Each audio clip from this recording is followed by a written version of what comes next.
Way I dance with you.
Hello hello hello hello guys, hello hello hello, কি অবস্থা সবার? কেমন আছি আমরা সবাই? আশা করি সবাই অনেক বেশি ভালো আছি এবং তোমাদের দোয়ায় আমিও আছি মোটামুটি ঠিকঠাক।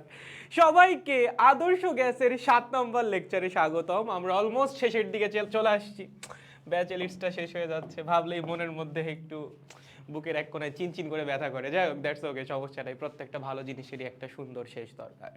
সো ব্যাচ এলিটসের লাস্ট চ্যাপ্টারের 7 নম্বর লেকচারে সবাইকে স্বাগতম। আমাদের হয়তো বার 3টা ক্লাস লাগবে, তাহলে আমাদের চ্যাপ্টার শেষ হয়ে যাবে এবং এরপর এই প্রত্যেকটা ক্লাসই হবে এক একটা স্মৃতি আমার জন্য, কারণ এই একটা ব্যাচে ভাই অনেক চিন্তা ভাবনা করে পড়াইছি। যাই হোক, তো সবাইকে আজকে ক্লাসে স্বাগতম। আজকে ক্লাসে হচ্ছে সহজ ক্লাস। আমরা একটু স্বাধীনতার মাত্রা নিয়ে পড়াশোনা করব, শক্তির সমবিভাজন নীতি নিয়ে পড়াশোনা করব এবং বাষ্প, জলীয় বাষ্প নিয়ে আমরা একটু বেসিক আইডিয়া নিব। জলীয় বাষ্প সম্পর্কে আমার কেন যেন মনে হয় স্টুডেন্টদের আইডিয়া খুব কম।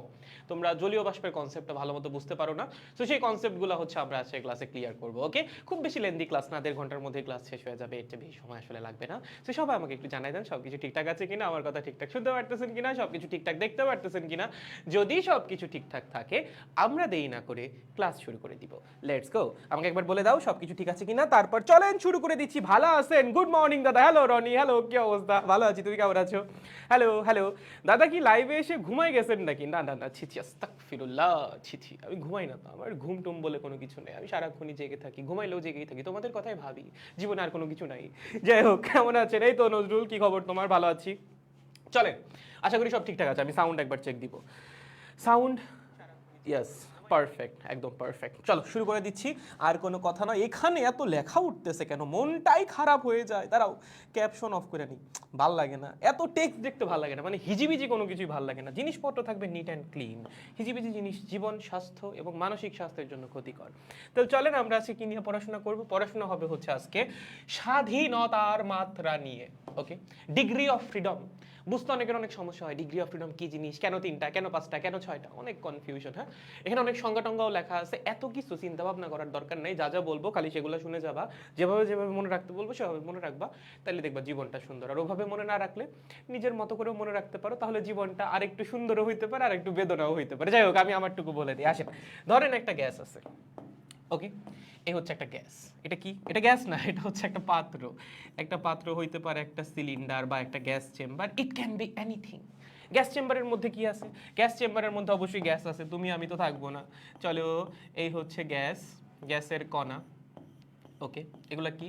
এগুলা হচ্ছে গ্যাসের কণা। ঠিক আছে, ওকে। এখন এই যে গ্যাসের পাত্রের মধ্যে গ্যাসের কণা, তারা কি স্থির? তুমিই বলো, আমি বলবো না, তুমি বলো। এই গ্যাসের কণা কি স্থির? অবশ্যই না। তারা কি গতিশীল? তারা বিভিন্ন দিকে ছোটাছুটি করতেছে। কি করতেছে? ছোটাছুটি করতেছে। এখন আমরা কি করব? এর মধ্যে থেকে একটা গ্যাসের কণাকে উঠায় আনবো, আইনা কি করব? তাকে নিয়ে একটু অ্যানালাইসিস করব, তার মোশন অ্যানালাইসিস করব। কেন? দরকার আছে। ধরো একটা গ্যাসের কণাকে এখান থেকে উঠায় নিয়ে আসা হইলো। লেটস সাপোজ এটা হচ্ছে আমাদের সেই গ্যাসের কণা। এখন এই গ্যাসের কণার গতিশক্তির সমীকরণ আমরা লিখতে চাই। কি লিখতে চাই? গতিশক্তির সমীকরণ। এখন তার যে গতি তো যে কোনো দিকেই হইতে পারে। সে এক্স অক্ষ বরাবর গতিশীল হইতে পারে, সে ওয়াই অক্ষ বরাবর গতিশীল হইতে পারে, জেড অক্ষ বরাবর গতিশীল হইতে পারে। আবার গ্যাসের কণা কিন্তু ঘুরতেও পারে, স্পিনিং মোশনও আছে, রোটেশনাল মোশনও আছে। সো বিভিন্ন রকম ইন্ডিপেন্ডেন্ট মোশন তার থাকা সম্ভব। ইন্ডিপেন্ডেন্ট মোশন মানে কি? মানে ইন্ডিপেন্ডেন্ট যে কয়টা অক্ষ বরাবর তার গতিশক্তি থাকা সম্ভব। আমাদের কার্তেশিয়ান স্থানাঙ্ক অনুযায়ী কয়টা ইন্ডিপেন্ডেন্ট অক্ষ আছে? তিনটা। কয়টা? তিনটা। এক্স, ওয়াই আর হচ্ছে জেড। তাহলে আমি যদি তিনটা ইন্ডিপেন্ডেন্ট অ্যাক্সিস বা অক্ষ একটু আঁকি, এই হচ্ছে এক্স অক্ষ, তুমি চাইলে এটাকে জেডও ধরতে পারো, ওয়াইও ধরতে পারো। এটা হচ্ছে ওয়াই অক্ষ, এটা হচ্ছে জেড অক্ষ। ওকে, এক্স ওয়াই জেড কিন্তু নিজের ইচ্ছা মতো ধরা যায়, কোনো সমস্যা নেই। ওকে, সো এটা হচ্ছে আমাদের এক্স অক্ষ, এটা হচ্ছে আমাদের ওয়াই অক্ষ, এটা হচ্ছে আমাদের জেড অক্ষ।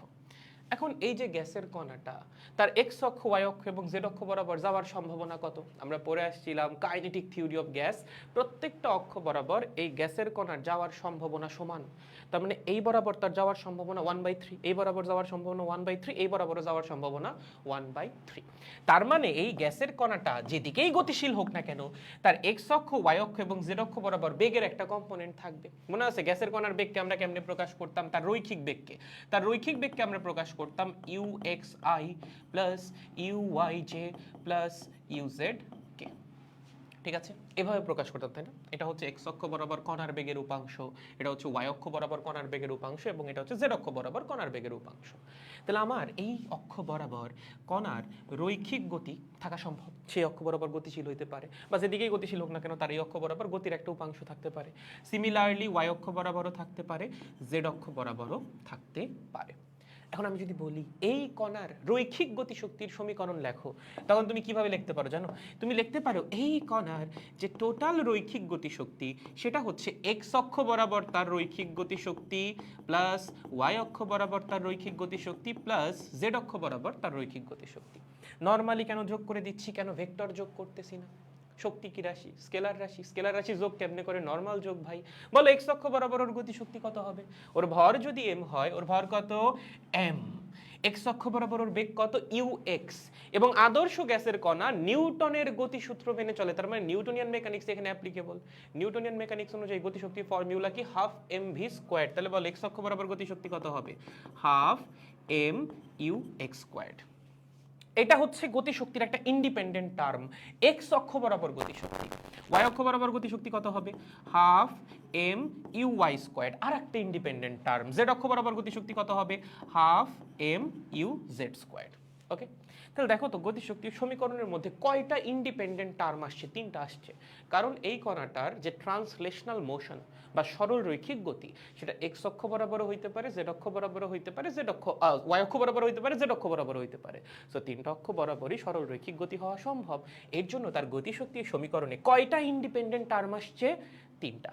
ওকে, এটা গেল রৈখিক গতিশক্তি। এখন কণার মধ্যে কি শুধুমাত্র রৈখিক গতিশক্তি আছে? না, আরো অনেক রকম মোশন থাকা সম্ভব। যেমন আর কি কি মোশন থাকা সম্ভব একটু যদি তোমাকে বলি, এই কণার মধ্যে রোটেশনাল মোশন থাকা সম্ভব। এই কণা ঘুরতে পারে এভাবে, এই যে স্পিনিং মোশন, ঠিক আছে, এভাবে রোটেট করতে পারে। সো এই যে আমাদের যে কণাটা, সে এক্স অক্ষের সাপেক্ষে ঘুরতে পারে। ধরো এই হচ্ছে এক্স অক্ষ, সে কি করতে পারে? এক্স অক্ষের সাপেক্ষে এভাবে ঘুরতে পারে। ওকে, আমাদের এই কণাটা ওয়াই অক্ষের সাপেক্ষে ঘুরতে পারে। ভাইয়া ওয়াই অক্ষের সাপেক্ষে কেমনে ঘুরবে? দেখো, যদি ওয়াই অক্ষের সাপেক্ষে ঘুরে তখন ঘুরবে হচ্ছে এইভাবে, যে এইভাবে। এটা যদি ওয়াই অক্ষ হয় এভাবে ঘুরবে ওয়াই অক্ষের সাপেক্ষে। এটা যদি এক্স অক্ষ হয় এক্স অক্ষের সাপেক্ষে ঘুরবে এভাবে, মানে এই অক্ষকে কেন্দ্র করে ঘুরবে। অক্ষের সাপেক্ষে ঘোরা, নিউটনের মেকানিক্সের মধ্যে পড়ছিলাম না, ঠিক ওইভাবে। তাহলে সে যদি ওয়াই অক্ষের সাপেক্ষে ঘুরে তখন ঘুরবে কিভাবে? এই যে এভাবে। ওকে, আবার এই কণাটা জেড অক্ষের সাপেক্ষেও ঘুরতে পারে। ভাইয়া জেড অক্ষের সাপেক্ষে কিভাবে ঘুরবে? ধরো এই হচ্ছে গ্যাসের কণা, জেড অক্ষ কোনটা? এইটা হচ্ছে আমাদের জেড অক্ষ। জেড অক্ষের সাপেক্ষে ঘুরবে হচ্ছে এইভাবে। তাহলে ধরো আমার গ্যাসের কণা, এটা হচ্ছে জেড অক্ষ, জেড অক্ষের সাপেক্ষে ঘুরবে এভাবে। তার মানে সে এক্স অক্ষের সাপেক্ষে ঘুরতে পারে, সে ওয়াই অক্ষের সাপেক্ষে ঘুরতে পারে, আবার সে জেড অক্ষের সাপেক্ষেও ঘুরতে পারে। সো তিনটা অক্ষের সাপেক্ষেই তার রোটেশনাল মোশন থাকা সম্ভব। তবে এখানে একটা ছোট্ট ব্যাপার আছে, রোটেশনাল মোশন থাকতে পারে, বাট রোটেশনাল কাইনেটিক এনার্জি বা অ্যাঙ্গুলার কাইনেটিক এনার্জি কি তার থাকবে? দ্য অ্যান্সার ইজ ইয়েস, থাকবে, বাট এতই নগণ্য আমরা ধরে নিব শূন্য। বুঝলাম না ভাইয়া। দেখো এই কণাটা এক্স অক্ষের সাপেক্ষে ঘুরতে পারে, আমি ধরলাম তার কৌণিক বেগ হচ্ছে ডাব্লিউ এক্স, যখন সে এক্স অক্ষের সাপেক্ষে ঘুরতেছে। সে ওয়াই অক্ষের সাপেক্ষে ঘুরতে পারে, আমি ধরলাম তার কৌণিক বেগ হচ্ছে ডাব্লিউ ওয়াই, এবং জেড অক্ষের সাপেক্ষে সে ঘুরতে পারে, তার কৌণিক বেগ হচ্ছে ডাব্লিউ জেড। যদি সে ডাব্লিউ এক্স বা ডাব্লিউ ওয়াই বা ডাব্লিউ জেড কৌণিক বেগে রোটেট করে, তার কৌণিক গতিশক্তি কত হবে? বলেন কৌণিক গতিশক্তির ফর্মুলা কি ছিল? E K angular is equals to half I omega squared. মনে পড়ে? আইটা কি? আইটা হচ্ছে জড়তার ভ্রামক। বলো আমরা গ্যাসের কণাকে কি হিসাবে চিন্তা করছি? গোলক হিসাবে চিন্তা করছি। মনে পড়ে? পড়ছিলাম না কি হিসাবে চিন্তা করছি? গোলক হিসাবে।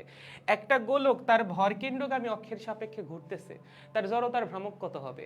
যদি নিরেট গোলক হয় তাহলে 2/5 mr স্কোয়ার্ড, যদি ফাঁপা গোলক হয় তাহলে 2/3 mr স্কোয়ার্ড। তুমি যেটাই কনসিডার করো না কেন, তোমার ইচ্ছা। আমি ধরলাম আপাতত এটা একটা নিরেট গোলক, সেক্ষেত্রে গতিশক্তিতে আই কি আসবে? 2/5 mr squared multiplied by omega squared.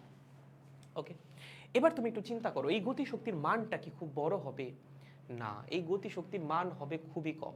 যেমন তুমি যদি রৈখিক গতিশক্তির কথা চিন্তা করো, দেখো একটা বুঝে গেলে বাকি সব বুঝে যাবা।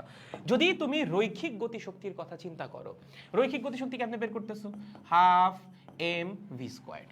ওকে, একটা গ্যাসের কণার ভর কত? ধরো 10⁻⁻26 কেজির আশেপাশে, খুবই কম তাই না, অনেক নগণ্য। So half into 10⁻⁻26। ওকে, একটা গ্যাসের কণার বেগ কত? আমি ধরলাম 10⁵ বা 10⁶ মিটার পার সেকেন্ড, 10⁵ ধরলাম, সেটাকে স্কোয়ার করলে কত হবে? 10⁻10। তার মানে আসতেছে 10⁻16 ডিভাইডেড বাই হচ্ছে 2। সো একটা নির্দিষ্ট অক্ষ বরাবর তার রৈখিক গতিশক্তি আমরা পাচ্ছি হচ্ছে 10⁻16 ডিভাইডেড বাই 2। এটাই কিন্তু অনেক ছোট। তুমি যদি এখন কৌণিক গতিশক্তি হিসাব করতে যাও, দেখো তো কৌণিক গতিশক্তি কত আসবে, চিন্তা করো। 2 কাটাকাটি যাচ্ছে, থাকতেছে হচ্ছে 1/5। জাস্ট ক্যালকুলেট করো, রাফ ক্যালকুলেশন, অ্যাকুরেট ভ্যালু আমাদের লাগবে না, আমরা অ্যাপ্রক্সিমেশন থেকেই বুঝে যাব কেন কৌণিক গতিশক্তিকে আমরা হিসাবে আনতেছি না। ওকে, দেন কণার ভর কত? সেম ধরলাম 10⁻26। এবার দেখো আর কি, আর হচ্ছে গোলকের ব্যাসার্ধ, মানে হচ্ছে একটা পরমাণুর ব্যাসার্ধ। একটা পরমাণুর ব্যাসার্ধ কত হয়? 10⁻10, 10⁻12 এই রেঞ্জের মধ্যে। সো আমি ধরলাম 10⁻11 ধরলাম, তার উপর আছে স্কোয়ার, স্কোয়ার করলে কত হবে? 10⁻22। ঠিক আছে, দেন আছে ওমেগা স্কোয়ার, ওমেগা হচ্ছে কৌণিক বেগ, কত কৌণিক বেগেই ঘুরবে? ধরলাম 10⁵ রেডিয়ান পার সেকেন্ড কৌণিক বেগে ঘুরতেছে, অনেক ফাস্ট। তাকে স্কোয়ার করলে কত হবে? স্কোয়ার করলে হবে হচ্ছে 10⁻10। দেখো তো কৌণিক গতিশক্তি কত আসে? কত আসে? হিসাব করো, হিসাব করো। 10⁻16, তার সাথে আবার 10⁻22 গুণ হবে, তার মানে 10⁻38 ডিভাইডেড বাই 5। তার মানে এই কণার একটা নির্দিষ্ট অক্ষ বরাবর রৈখিক গতিশক্তি আসতেছে 10⁻16/2, আর কৌণিক গতি আসতেছে 10⁻38/2। আমরা জাস্ট অ্যাপ্রক্সিমেট করছি, পারফেক্ট রেজাল্ট বের করি নাই। তাহলে এইটার সাপেক্ষে এইটা কি আসলে হিসাব করার মতো? তুমি চিন্তা করো তো, এখানে তুমি ধরো কৌণিক গতিশক্তি যোগ করবা, ঠিক আছে, half I omega squared, omega x squared যোগ করবা, ওমেগা ওয়াই স্কোয়ার্ড যোগ করবা, ওমেগা জেড স্কোয়ার্ডও যোগ করবা। এই মানগুলা হচ্ছে 10⁻16 রেঞ্জের, এই মানগুলা হচ্ছে 10⁻38 রেঞ্জের। 10⁻16 এর সাথে 10⁻38 যোগ করলে রেজাল্ট কি আসবে? 10⁻16 আসবে। করে দেখো ক্যালকুলেটরের মধ্যে, লেখো 10⁻16 প্লাস 10⁻38 কি আসবে? 10⁻16 আসবে। তার মানে কণাগুলার কৌণিক গতিশক্তি তো আছে, বাট সেই কৌণিক গতিশক্তি আসলে খুবই নগণ্য। এজন্যই দেখবা যখন আমরা গ্যাসের গতিশক্তির ফর্মুলা লিখতে যাব, সেখানে ইন্ডিপেন্ডেন্ট টার্মে কৌণিক গতিশক্তি সবসময় আসবে না, কিছু কিছু ক্ষেত্রে আসবে। কখন আসবে সেটাও আমরা দেখব, বাট যখন এত কম হয়ে যাবে কৌণিক গতিশক্তির মান, তখন আমরা কৌণিক গতিশক্তিকে আর ক্যালকুলেট করব না। বুঝতে পেরেছেন?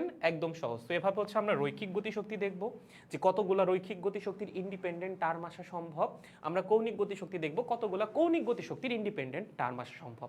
প্রত্যেকটার ম্যাক্সিমাম 3টা টার্ম আসতে পারে, কারণ রৈখিক গতিশক্তিও থাকতে পারে ইন্ডিপেন্ডেন্ট 3টা অক্ষ বরাবর, কৌণিক গতিশক্তিও থাকতে পারে ইন্ডিপেন্ডেন্ট 3টা অক্ষের সাপেক্ষে, কারণ ইন্ডিপেন্ডেন্ট অক্ষই তো আছে 3টা। বুঝতে পেরেছেন?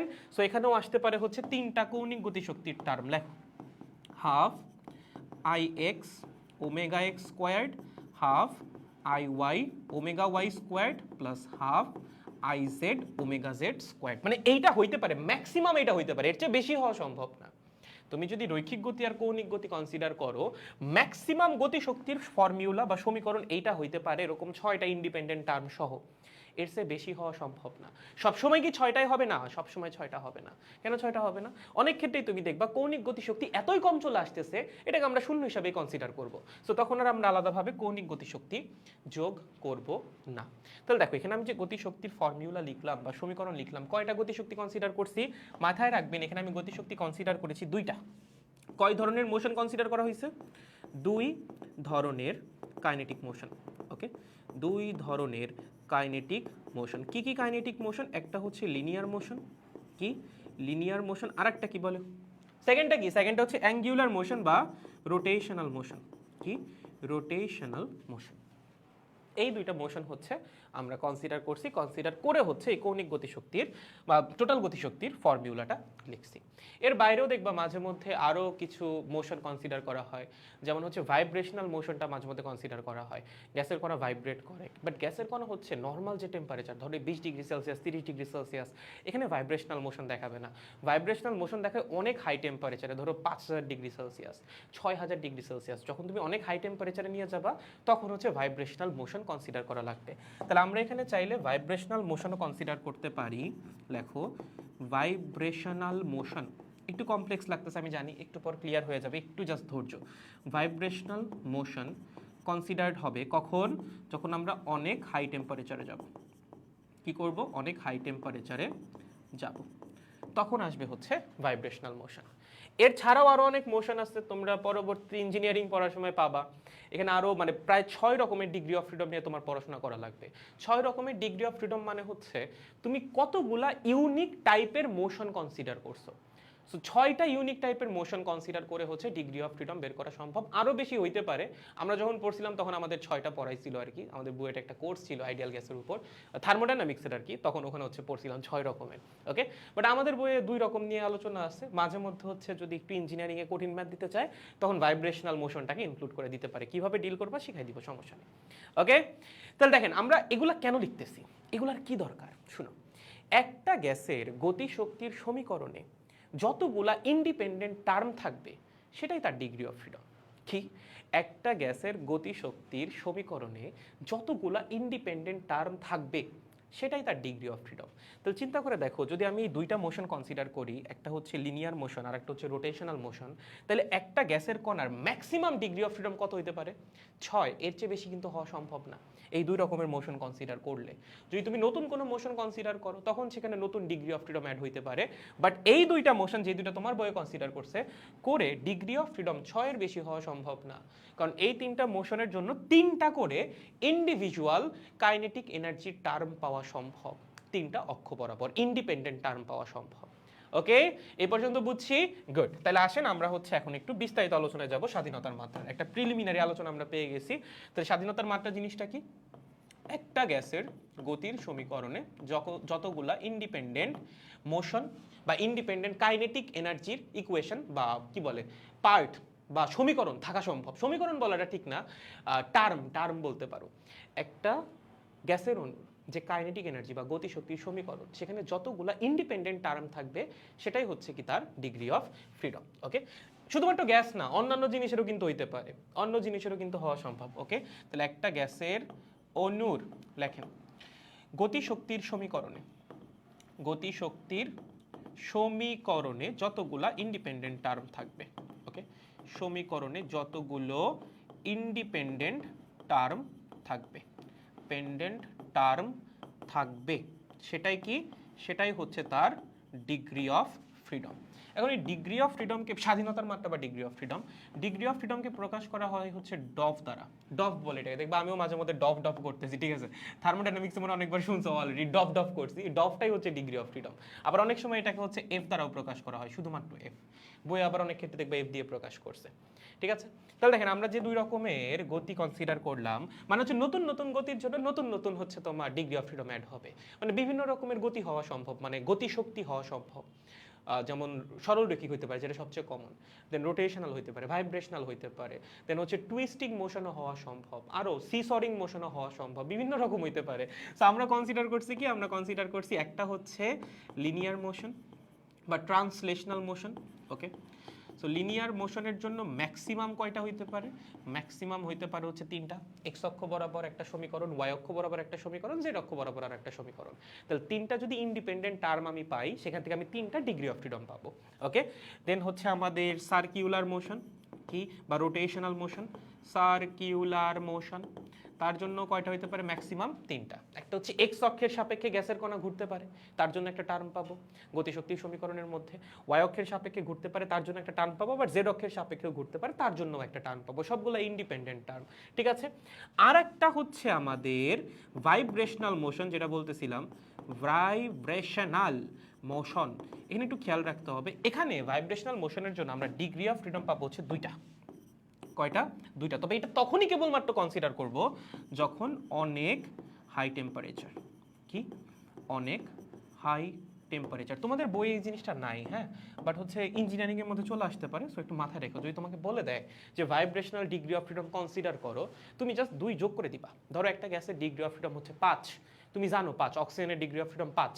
তোমাকে বলা হইলো হচ্ছে এখানে অক্সিজেন গ্যাসকে নিয়ে যাওয়া হয়েছে 6000 ডিগ্রি সেলসিয়াস তাপমাত্রায়, 8000 ডিগ্রি সেলসিয়াস তাপমাত্রায়, এবং সাইডে লিখে দিচ্ছে ভাইব্রেশনাল মোশনকে কনসিডার করতে হবে। তখন তোমার ধরতে হবে অক্সিজেনের ডিগ্রি অফ ফ্রিডম 7, কারণ ভাইব্রেশনাল মোশনের জন্য 2টা ডিগ্রি অফ ফ্রিডম অ্যাড হবে তখন, ঠিক আছে? সো অনেক হাই টেম্পারেচারে গেলে 2টা ডিগ্রি অফ ফ্রিডম অ্যাড হবে ভাইব্রেশনাল মোশনের জন্য, মনে থাকে যেন। এখন এটাকে যদি তুমি আরেকটু সহজে বুঝতে চাও, তুমি হচ্ছে পিঁপড়ার একটা খুব সুন্দর এক্সাম্পল আছে, এর দিয়ে একটু চিন্তা করতে পারো কিভাবে। ধরো একটা তার আছে, ঠিক আছে? কি আছে? একটা তার। ওকে, এখন ধরো এই তারের উপর একটা পিঁপড়া গতিশীল, এভাবে, ঠিক আছে? এভাবে সে একটা ডাইমেনশন বরাবর গতিশীল। যদি এটা একদম প্রপার এক্সাম্পল না, বাট তোমার কিছুটা আইডিয়া দিবে। ধরো এই তারটা হচ্ছে এক্স অক্ষ বরাবর আছে, কোন অক্ষ বরাবর? এক্স অক্ষ বরাবর। আমি ধরলাম এটাই আমার এক্স অক্ষ। এখন আমি যদি তোমাকে বলি এই পিঁপড়ার গতিশক্তির সমীকরণ লেখো, বলো তুমি কি লিখবে এই পিঁপড়ার গতিশক্তির সমীকরণ? এই পিঁপড়ার গতিশক্তির সমীকরণ হবে, পিঁপড়ার এক্স অক্ষ বরাবর বেগ হচ্ছে ইউ এক্স। তাহলে এক্স অক্ষ বরাবর পিঁপড়ার গতিশক্তি কত? Half M U x squared, ঠিক আছে? আচ্ছা, ওয়াই অক্ষ বরাবর পিঁপড়ার গতিশক্তি কত? ওয়াই অক্ষ বরাবর কি পিঁপড়ার কোনো বেগ আছে? নাই তো। এটা যদি এক্স অক্ষ হয়, এটা যদি ওয়াই অক্ষ হয়, এক্স অক্ষ এবং ওয়াই অক্ষের মধ্যবর্তী কোণ কত? 90 ডিগ্রি। তাহলে এক্স অক্ষ বরাবর বেগ যদি ইউ এক্স হয়, ওয়াই অক্ষ বরাবর বেগ কত হবে? U x cos 90। যে কোনো দিকের সাথে বা যে কোনো একটা ভেক্টরের সাথে 90 ডিগ্রি কোণে তো তার কোনো উপাংশ থাকে না। সো ওয়াই অক্ষ বরাবর বেগ হয়ে যাবে 0, তার মানে ওয়াই অক্ষ বরাবর কোনো গতিশক্তি নাই। জেড অক্ষ বরাবর কি বেগের কোনো উপাংশ থাকবে? থাকবে না। জেড অক্ষ বরাবর যদি বেগ না থাকে, গতিশক্তি কি হবে? 0। আচ্ছা, পিঁপড়া কি ঘুরতেছে এক্স অক্ষের সাপেক্ষে? ঘুরতেছে না। তাহলে তার কৌণিক বেগ কত এক্স অক্ষের সাপেক্ষে? 0। তাহলে কাইনেটিক এনার্জি, যেটা রোটেশনাল কাইনেটিক এনার্জি এক্স অক্ষের সাপেক্ষে, সেটাও হয়ে যাবে 0। আচ্ছা, পিঁপড়া কি ওয়াই অক্ষের সাপেক্ষে ঘুরতেছে? ঘুরতেছে না। তাহলে ওয়াই অক্ষের সাপেক্ষেও তার কৌণিক গতিশক্তি হয়ে যাবে 0। সে কি জেড অক্ষের সাপেক্ষে ঘুরতেছে? ঘুরতেছে না। তাহলে জেড অক্ষের সাপেক্ষেও তার কৌণিক গতিশক্তি হয়ে যাবে 0। তাহলে দেখো, পিঁপড়ার যে গতিশক্তির সমীকরণ, সেখানে ইন্ডিপেন্ডেন্ট টার্ম কয়টা? একটা। তার মানে এই পিঁপড়াটার ডিগ্রি অফ ফ্রিডম হচ্ছে 1। ডফ কত? ডফ হচ্ছে 1। বুঝেছো? জাস্ট ফর এক্সাম্পল, এক্সাম্পলের খাতিরে। এখন ধরো আমি তোমাকে বললাম ওই একই পিঁপড়া এই আছে, সে এক্স অক্ষ বরাবর গতিশীল, এই হচ্ছে আমাদের ওয়াই অক্ষ, এই হচ্ছে আমাদের জেড অক্ষ, লেট সাপোজ। সেখানে আছে আমাদের পিঁপড়া। এখন এই পিঁপড়ার মনটা ভালো না, মনটা একটু উদাস। পিঁপড়া কি করছে? পিঁপড়া সামনে আগাচ্ছে ঘুরতে ঘুরতে। ধরো হয় না, এই একটা তার, ঠিক আছে? পিঁপড়া এভাবে তারের মধ্যে ঘুরতে ঘুরতে সামনে আগাচ্ছে, এভাবে ঘুরতে ঘুরতে সামনে আগাচ্ছে, মানে সে যাচ্ছে হচ্ছে এরকম একটা স্পাইরাল পথে, এভাবে ঘুরতে ঘুরতে সামনে আগাচ্ছে। বুঝছো? মানে যে এভাবে এভাবে এভাবে এভাবে এভাবে সলিনয়েডের মতো পিঁপড়া ঘুরতে ঘুরতে কি করতেছে? সামনের দিকে আগায় যাচ্ছে। এখন যদি আমি তোমাকে জিজ্ঞাসা করি এই পিঁপড়ার ডিগ্রি অফ ফ্রিডম কত, চিন্তা করো তো দেখি কত হবে। পিঁপড়ার এক্স অক্ষ বরাবর বেগ আছে, ওয়াই অক্ষ বরাবর বেগের উপাংশ কত হবে? 0। জেড অক্ষ বরাবর বেগের উপাংশ কত হবে? 0। এবং একই সাথে পিঁপড়াটা ঘুরতেছে, তার মানে পিঁপড়ার এক্স অক্ষের সাপেক্ষে একটা কৌণিক বেগ আছে। আচ্ছা পিঁপড়া কি ওয়াই অক্ষের সাপেক্ষে ঘুরতেছে? না। জেড অক্ষের সাপেক্ষে ঘুরতেছে? না। তাহলে বলো তো এই পিঁপড়ার যদি গতির সমীকরণ লেখো সেখানে কয়টা ইন্ডিপেন্ডেন্ট টার্ম আসবে? দুইটা। একটা হচ্ছে এক্স অক্ষের সাপেক্ষে বা এক্স অক্ষ বরাবর তার ট্রান্সলেশনাল গতিশক্তি বা রৈখিক গতিশক্তি বা লিনিয়ার কাইনেটিক এনার্জি, আর এক্স অক্ষের সাপেক্ষে তার কৌণিক গতিশক্তি। ওকে, তাহলে দেখো ইন্ডিপেন্ডেন্ট টার্ম কয়টা? দুইটা। ভাই ওয়াই অক্ষের সাপেক্ষে লিখলেন না কেন? গতিশক্তি তো নাই, কেন লিখবো? জেড অক্ষের সাপেক্ষে গতিশক্তি আছে? নাই, তাহলে লেখার দরকার নাই। তাহলে তার গতিশক্তির সমীকরণে ইন্ডিপেন্ডেন্ট টার্ম কয়টা? দুইটা। তার মানে তার ডিগ্রি অফ ফ্রিডম হচ্ছে 2। ডফ কত? 2। বুঝেছো? সহজ একদম, ক্লিয়ার। এখন ধরো এই যে এইটাই বা এই যে আমাদের এই যে লাইনটা বা তারটা, এটা এক্স অক্ষ বরাবর না, ধরো এটা এক্স ওয়াই তলের উপরে নামানো আছে। কি করা আছে? এক্স ওয়াই তলের উপরে নামানো আছে। এটা দিয়ে আই গেস পুরোপুরি বুঝা যাবা। এই এই আমাদের তারটা নামানো হচ্ছে কোথায়? এরকম হচ্ছে এক্স ওয়াই তলের উপরে এভাবে নামানো আছে। ওকে, এইভাবে আমাদের তারটা নামানো। এটা হচ্ছে আমাদের এক্স অক্ষ, ধরো এটা আমাদের ওয়াই অক্ষ এবং এটা হচ্ছে জেড অক্ষ। পিঁপড়া কি করতেছে? পিঁপড়া হচ্ছে এখন এই তারের উপর দিয়ে গতিশীল। কোন তার? এই যে এই তারটার উপর দিয়ে পিঁপড়া ঘুরে ঘুরে সামনে আগাচ্ছে। কি করতেছে? ঘুরে ঘুরে রোটেট করতেছে এবং সামনে আগাচ্ছে। তার মানে পিঁপড়া সামনে আগাচ্ছে এভাবে এভাবে রোটেট করতে করতে সামনে আগাচ্ছে। ঠিক আছে, তাহলে দেখেন পিঁপড়ার বেগ কোন দিকে? পিঁপড়ার বেগ হচ্ছে এই যে এই দিক বরাবর, এটা হচ্ছে ইউ আমি ধরলাম। ওকে, এবং পিঁপড়া ঘুরতেছে কিভাবে? পিঁপড়া ঘুরতেছেও হচ্ছে এইভাবে এইভাবে সে রোটেট করতেছে। ঠিক আছে, সহজ। ওকে, তাহলে দেখেন এই বেগের এই বরাবর একটা উপাংশ আছে ইউএক্স, এই বরাবর একটা উপাংশ আছে ইউওয়াই। জেড অক্ষ বরাবর কোনো উপাংশ আছে? কোনো উপাংশ নাই। তাহলে বলো পিঁপড়ার গতিশক্তির সমীকরণ কি হবে? পিঁপড়ার গতিশক্তি E K is equals to half M U x squared plus half M U Y squared. দুইটা আছে ট্রান্সলেশনাল মোশন। সে ঘুরতেছে কয়জনের সাপেক্ষে? একজনের সাপেক্ষেই। ভাই এটা যেই অক্ষই হোক না কেন সে তো একটা অক্ষের সাপেক্ষেই ঘুরতেছে। ধরো একজন ঘুরতেছে হচ্ছে এইভাবে, ঠিক আছে, এটা হচ্ছে এক্স অক্ষ, এটা হচ্ছে আরেকটা র্যান্ডম অক্ষ, সে ঘুরতেছে এইভাবে। আচ্ছা সে কি এক্স অক্ষের সাপেক্ষে ঘুরতেছে? না। সে কি ওয়াই অক্ষের সাপেক্ষে ঘুরতেছে? না। সে হচ্ছে এই অক্ষটার সাপেক্ষে ঘুরতেছে। তার মানে তার হচ্ছে একটা কাইনেটিক এনার্জি আছে রোটেশনাল একটা অক্ষের সাপেক্ষে। ডফ কত হবে? ডফ হবে হচ্ছে 3। ওকে, সো এরকম যে কয়টা ইন্ডিপেন্ডেন্ট টার্ম আমরা পাবো গতিশক্তির সমীকরণের মধ্যে, সেটাই হচ্ছে ওই জিনিসটার বা ওই বস্তুটার, যদি গ্যাস হয় গ্যাসের ক্ষেত্রে ডিগ্রি অফ ফ্রিডমের সংখ্যা। বুঝতে পারছেন? সো কনসেপ্টটা খুব সহজ। ঠিক আছে, যে কয়টা অক্ষ বরাবর বা যে কয়টা ইন্ডিপেন্ডেন্ট অক্ষ বরাবর তার গতিশক্তি থাকবে সেটাই হচ্ছে তার ডিগ্রি অফ ফ্রিডমের সংখ্যা। আবার তুমি চাইলে এখানে যে ঘূর্ণনটা, এটাকে দুইটা অক্ষের সাপেক্ষে কনসিডার করতে পারো। এখানে ডফকে 4ও বলা যেতে পারে। তুমি যদি এভাবে কনসিডার করো যে পিঁপড়ার যে ঘূর্ণনটা সেটা এক্স অক্ষের সাপেক্ষেও আছে, আবার কিছুটা ওয়াই অক্ষের সাপেক্ষেও আছে, তখন চাইলে ডফকে তুমি 4ও কনসিডার করতে পারো। বাট নর্মালি এরকম ফিজিক্যাল অবজেক্টের ক্ষেত্রে হচ্ছে আমরা খুব বেশি ডফ ক্যালকুলেট করি না। আমাদের ডফ ক্যালকুলেট করা লাগে হচ্ছে গ্যাসের ক্ষেত্রে। সো এটা তো জাস্ট আমি একটা এক্সাম্পলের খাতিরে বললাম। আমাদের মেইনলি জিনিসটা পড়া লাগবে আদর্শ গ্যাসের জন্য, যে আদর্শ গ্যাসের জন্য কিভাবে ডিগ্রি অফ ফ্রিডম ক্যালকুলেট করা হয়। বুঝতে পারছি? আইডিয়াটা তো ক্লিয়ার না? যে কয়টা ইন্ডিপেন্ডেন্ট টার্ম থাকবে গতিশক্তির মধ্যে বা গতিশক্তির সমীকরণের মধ্যে, সেটাই হচ্ছে ওই গ্যাসের কণার ডিগ্রি অফ ফ্রিডম। ওকে, আসো তাহলে আমরা শুরু করতেছি হচ্ছে এক পারমাণবিক গ্যাস দিয়ে। কি দিয়ে? এক পারমাণবিক গ্যাস। লেখো এক পারমাণবিক গ্যাস। ওকে, আহারে এক পারমাণবিক গ্যাস। ওকে, ঠিক আছে, আমাকে বলেন একটা এক পারমাণবিক গ্যাসের অণুতে কয়টা পরমাণু থাকবে? একটা পরমাণুই থাকবে। এক পারমাণবিক গ্যাস ভাই একটা পরমাণু দিয়েই তো তৈরি। যেমন এক্সাম্পল হইতে পারে হিলিয়াম, মানে যে কোনো ইনার্ট গ্যাসের কথা চিন্তা করতে পারো। হিলিয়াম হইতে পারে, আর্গন হইতে পারে, জেনন হইতে পারে। ওকে, এরা ঠিক আছে। তো ধরেন এই হচ্ছে আমার গ্যাসের অণু। কোনটা ভাইয়া গ্যাসের অণু? ধরো এইটা, এই হচ্ছে গ্যাসের অণু। আমার অক্ষ আছে 3টা, একটা হচ্ছে এক্স অক্ষ, একটা হচ্ছে ওয়াই অক্ষ, ওকে, আর একটা হচ্ছে জেড অক্ষ। আবার বলছি এক্স ওয়াই জেড কিন্তু নিজের ইচ্ছা মতো চিন্তা করা যায়। সো ডোন্ট গেট কনফিউজ যে এটা এক্স হওয়া লাগবে, এটা ওয়াই, বা এটা এক্স এটা ওয়াই। তোমার ইচ্ছা, তুমি যে কোনোটাকে এক্স ওয়াই চিন্তা করতে পারো, সমস্যা নেই। তুমি চাইলে এটাকেও এক্স চিন্তা করতে পারো। ঠিক আছে, ওকে। সো এটা হচ্ছে আমাদের এক্স অক্ষ, এটা হচ্ছে আমাদের ওয়াই অক্ষ এবং এটা হচ্ছে আমাদের জেড অক্ষ। ঠিক আছে, এখন বলো এই গ্যাসের কণার আমরা দুই রকমের গতি নিয়ে কনসিডার করবো, একটা হচ্ছে রৈখিক গতি আর একটা হচ্ছে কৌণিক গতি। এই গ্যাসের কণার কয়টা অক্ষ বরাবর রৈখিক গতিশক্তি থাকা সম্ভব? এক্স অক্ষ বরাবরও থাকা সম্ভব, ওয়াই অক্ষ বরাবরও থাকা সম্ভব, জেড অক্ষ বরাবরও থাকা সম্ভব। এটা তো আমরা জানি আদর্শ গ্যাসের যে কাইনেটিক থিওরি অফ গ্যাস সেটার মধ্যেই বলা আছে যে এই গ্যাসের কণার তিনটা অক্ষ বরাবরই গতিশক্তি থাকার বা বেগ থাকার সম্ভাবনা সমান। এই বরাবর বেগ থাকার সম্ভাবনা যত, এই বরাবরও তত, এই বরাবরও তত, তার মানে তিনটা অক্ষ বরাবরই তার রৈখিক গতিশক্তি থাকা সম্ভব। তাহলে বলেন তার গতিশক্তির সমীকরণ যদি আমি লিখি কি হবে? E K is equals to একদম আগের মতো half M U x squared plus half M U Y squared plus half M U Z squared.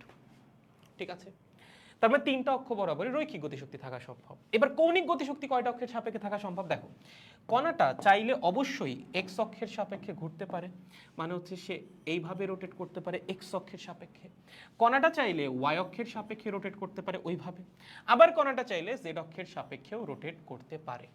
But চিন্তা করে দেখো তো, তুমি যদি এখানে কৌণিক গতিশক্তি যোগ করো, ধরো তার কৌণিক গতিশক্তি half I x omega x squared, ঠিক আছে, then half I Y omega Y squared plus half I Z omega Z squared. সে এক্স অক্ষের সাপেক্ষে ঘুরতেছে হচ্ছে ওমেগা এক্স কৌণিক বেগে, ওয়াই অক্ষের সাপেক্ষে ওমেগা ওয়াই, জেড অক্ষের সাপেক্ষে ওমেগা জেড। আমরা একটু আগে বের করে আসলাম না, এই মানের তুলনায় এই মানগুলা কি আসে? অনেক নগণ্য।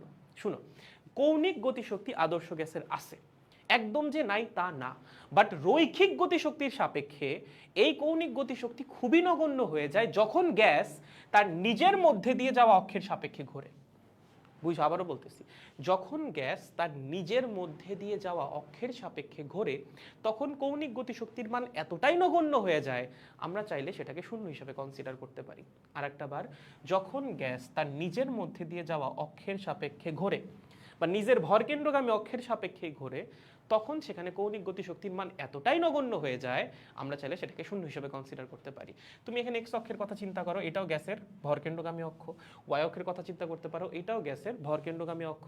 তুমি জেড অক্ষের কথা চিন্তা করতে পারো, এটাও গ্যাসের কি ভরকেন্দ্রগামী অক্ষ। সো তিনটা ক্ষেত্রেই দেখা যাবে কৌণিক বেগের মান বা কৌণিক বেগের মান না, জড়তার ভ্রামকের মান এতটাই কম চলে আসবে আলটিমেটলি কৌণিক গতিশক্তির মান হয়ে যাবে একদম নগণ্য, এবং আমরা চাইলে সেটাকে কনসিডার করতে পারি কত? জিরো। ঠিক আছে, তো যে নিচের যে টার্মগুলো আছে এগুলা আছে, এমন না যে নাই, বাট এগুলা এতই ছোট আমরা এগুলাকে শূন্য হিসাবে কনসিডার করব। এগুলোর মান অনেক কম, এগুলোর মান অনেক কম বা অনেক ছোট এরা। ঠিক আছে, সো আমরা চাইলে এগুলাকে অলমোস্ট শূন্য ধরে নিতে পারি, শূন্য ধরে নিতে পারি। এর জন্য হচ্ছে এক পারমাণবিক গ্যাসের যে গতিশক্তির সমীকরণ সেখানে কৌণিক গতিশক্তি প্রেজেন্টই না, কারণ কৌণিক গতিশক্তির মান অনেক ছোট, এটার কোনো কন্ট্রিবিউশন নাই এক পারমাণবিক গ্যাসের গতিশক্তির মধ্যে রাখার কি দরকার? যেখানে কন্ট্রিবিউশনই নাই তাকে রাখে আমি কি করবো? শুধু শুধু একটা বোঝা, সমাজের বোঝা। আমাদের মতো এই যে তুমি আমি, আমরা কি সমাজের বোঝা বলো? আমাদের সমাজে রাখলেও যা, না রাখলেও কোনো সমস্যা নাই, একদমই কৌণিক গতিশক্তির মতো। ঠিক আছে, কোনো কন্ট্রিবিউশনই নাই ভাই গতিশক্তির মধ্যে, ওরা রাখলেও কি না রাখলেও কি। কেন কন্ট্রিবিউশন নাই? যে একটু আগে মান বের করে দেখাইছিলাম, ওখান থেকে আই গেস বুঝে গেছো। 10⁻⁻16 এর সাথে 10⁻38 যোগ করলে কিছু হবে? কিছুই হবে না। ওকে, সো আলটিমেটলি আমি যদি এটা একটা কারেক্টেড ভার্সন লিখি, কারেক্টেড ভার্সনে দেখবা শুধুমাত্র তিনটে ইন্ডিপেন্ডেন্ট টার্ম আছে এবং তিনটাই হচ্ছে শুধুমাত্র রৈখিক গতিশক্তির জন্য। তাহলে half M U x squared plus half M U Y squared plus half M U Z squared. Okay, তাহলে এক পারমাণবিক গ্যাসের যে গতিশক্তি সেখানে ইন্ডিপেন্ডেন্ট টার্ম কয়টা বলো? তিনটা হচ্ছে ইন্ডিপেন্ডেন্ট টার্ম। কয়টা? তিনটা। তাহলে যদি তিনটা ইন্ডিপেন্ডেন্ট টার্ম হয় বলেন ওর ডিগ্রি অফ ফ্রিডম কয়টা হবে? ওর ডিগ্রি অফ ফ্রিডম হবে হচ্ছে তিনটা। কয়টা? তিনটা। এখন দেখো এখান থেকেও না একটু প্যাচের প্রশ্ন করা যেতে পারে, কিরকম? তোমার যদি আমি জিজ্ঞাসা করি ওর রৈখিক ডিগ্রি অফ ফ্রিডম কয়টা, কি ওর রৈখিক ডিগ্রি অফ ফ্রিডম কয়টা? রৈখিক ডিগ্রি অফ ফ্রিডম মানে কি? মানে হচ্ছে ওর যে গতিশক্তির সমীকরণ সেখানে রৈখিক গতির কয়টা ইন্ডিপেন্ডেন্ট টার্ম আছে? দেখো তো রৈখিক গতির কয়টা ইন্ডিপেন্ডেন্ট টার্ম আছে? তিনটা। তার মানে রৈখিক ডিগ্রি অফ ফ্রিডম তিনটা। যদি তোমাকে জিজ্ঞাসা করি ওর কৌণিক ডিগ্রি অফ ফ্রিডম কয়টা, বলো, তুমি বলবা তিনটা। এই ওর যে রিফাইন্ড সমীকরণটা বা ফাইনাল যে সমীকরণটা লিখছি সেখানে কি কৌণিক গতিশক্তির কোনো টার্ম আছে? এটা কি কৌণিক গতিশক্তি নাকি? সব রৈখিক গতিশক্তি, কৌণিক গতিশক্তির কোনো টার্ম আছে? নাই। তাহলে কৌণিক ডিগ্রি অফ ফ্রিডম কয়টা হবে? শূন্য। ওকে, এবং এই দুটাকে যোগ করলে আমরা কি পাবো? টোটাল ডিগ্রি অফ ফ্রিডম সেটা হচ্ছে 3। বুঝেছেন? এই হচ্ছে ব্যাপার। এই ইনফরমেশনগুলো আমাদের একটু মাথায় রাখতে হবে, ঠিক আছে? এই ইনফরমেশনগুলো আমাদের কি করতে হবে, একটু মাথায় রাখতে হবে। সহজ আছে না? পারবো না বলো তো? এই হচ্ছে এক পারমাণবিক গ্যাসের জন্য ডিগ্রি অফ ফ্রিডম বা ডফের ক্যালকুলেশন। ওকে, এবার আসো দ্বিপারমাণবিক গ্যাস। ওকে, একটা বুঝে গেলে পরেরগুলো সহজ। দ্বিপারমাণবিক গ্যাসটা খুব ইজিলি বুঝে যাবা। আর দ্বিপারমাণবিক গ্যাস বুঝে গেলে তারপর বাকি সবগুলোই বুঝে যাবে, ঠিক আছে? দেখো, দ্বিপারমাণবিক গ্যাস কি? দ্বিপারমাণবিক, আহারে, দ্বিপারমাণবিক গ্যাস। ওকে, ঠিক আছে ভাই। দ্বিপারমাণবিক গ্যাস কোনগুলা ভাইয়া? দুই একটা নাম বলেন তো দেখি। দ্বিপারমাণবিক গ্যাস হচ্ছে কি বলে? অক্সিজেন, হাইড্রোজেন, নাইট্রোজেন, কত কিছু লেখা যায়। অক্সিজেন, হাইড্রোজেন, নাইট্রোজেন, এরা সবাই কি বলো? এরা সবাই দ্বিপারমাণবিক গ্যাস। ওকে, তো চলো একটা দ্বিপারমাণবিক গ্যাসের কথা চিন্তা করি, তার স্ট্রাকচারের কথা চিন্তা করি। ধরেন একটা দ্বিপারমাণবিক গ্যাস আছে অক্সিজেন, সে দেখতে কিরকম? এরকম, এই, ঠিক আছে, এরকম এরকম। এই হচ্ছে একটা দ্বিপারমাণবিক গ্যাস। ওকে, এখন আমি যদি আমাদের তিনটা পরিচিত অক্ষ আঁকি, ধরো এটা হচ্ছে আমাদের এক্স অক্ষ, ওকে, এটা এটা হচ্ছে এক্স অক্ষ, এটা হচ্ছে ওয়াই অক্ষ, এবং এইটা হচ্ছে জেড অক্ষ, ঠিক আছে? এটা কি? এটা হচ্ছে আমাদের এক্স অক্ষ, ওকে, এটা হচ্ছে আমাদের ওয়াই অক্ষ, এবং এটা হচ্ছে আমাদের জেড অক্ষ। এবার আমি যদি তোমার জিজ্ঞাসা করি এই যে গ্যাসের কণাটার তার গতির সমীকরণ লেখো, তুমি বলো ঠিক আছে ভাই লিখি লিখি, চলো চলো লিখি। বলো কি হবে? E K is equals two, তার এক্স অক্ষ বরাবর রৈখিক গতিশক্তি থাকতে পারে। দেখো, যে কোনো আদর্শ গ্যাসের রৈখিক গতিশক্তি তিনটা অক্ষ বরাবর থাকার সম্ভাবনা সমান। এটা কাইনেটিক থিওরি অফ গ্যাসের মধ্যেই বলা আছে। এক্স অক্ষ বরাবর তার গতিশক্তি থাকার সম্ভাবনা যা, ওয়াই অক্ষ বরাবর থাকার সম্ভাবনা তাই, এবং জেড অক্ষ বরাবর থাকার সম্ভাবনাও তাই। তার মানে ওর রৈখিক গতিশক্তি এক্স অক্ষ বরাবরও থাকতে পারে, ওয়াই অক্ষ বরাবরও থাকতে পারে, জেড অক্ষ বরাবরও থাকতে পারে। রৈখিক গতিশক্তি তো থাকবেই। তাহলে বলেন তিনটা রৈখিক গতিশক্তির টার্ম কি আসবে নাকি আসবে না?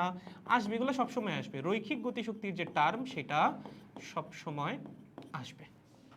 ওকে, সাথে কি আসতে পারে?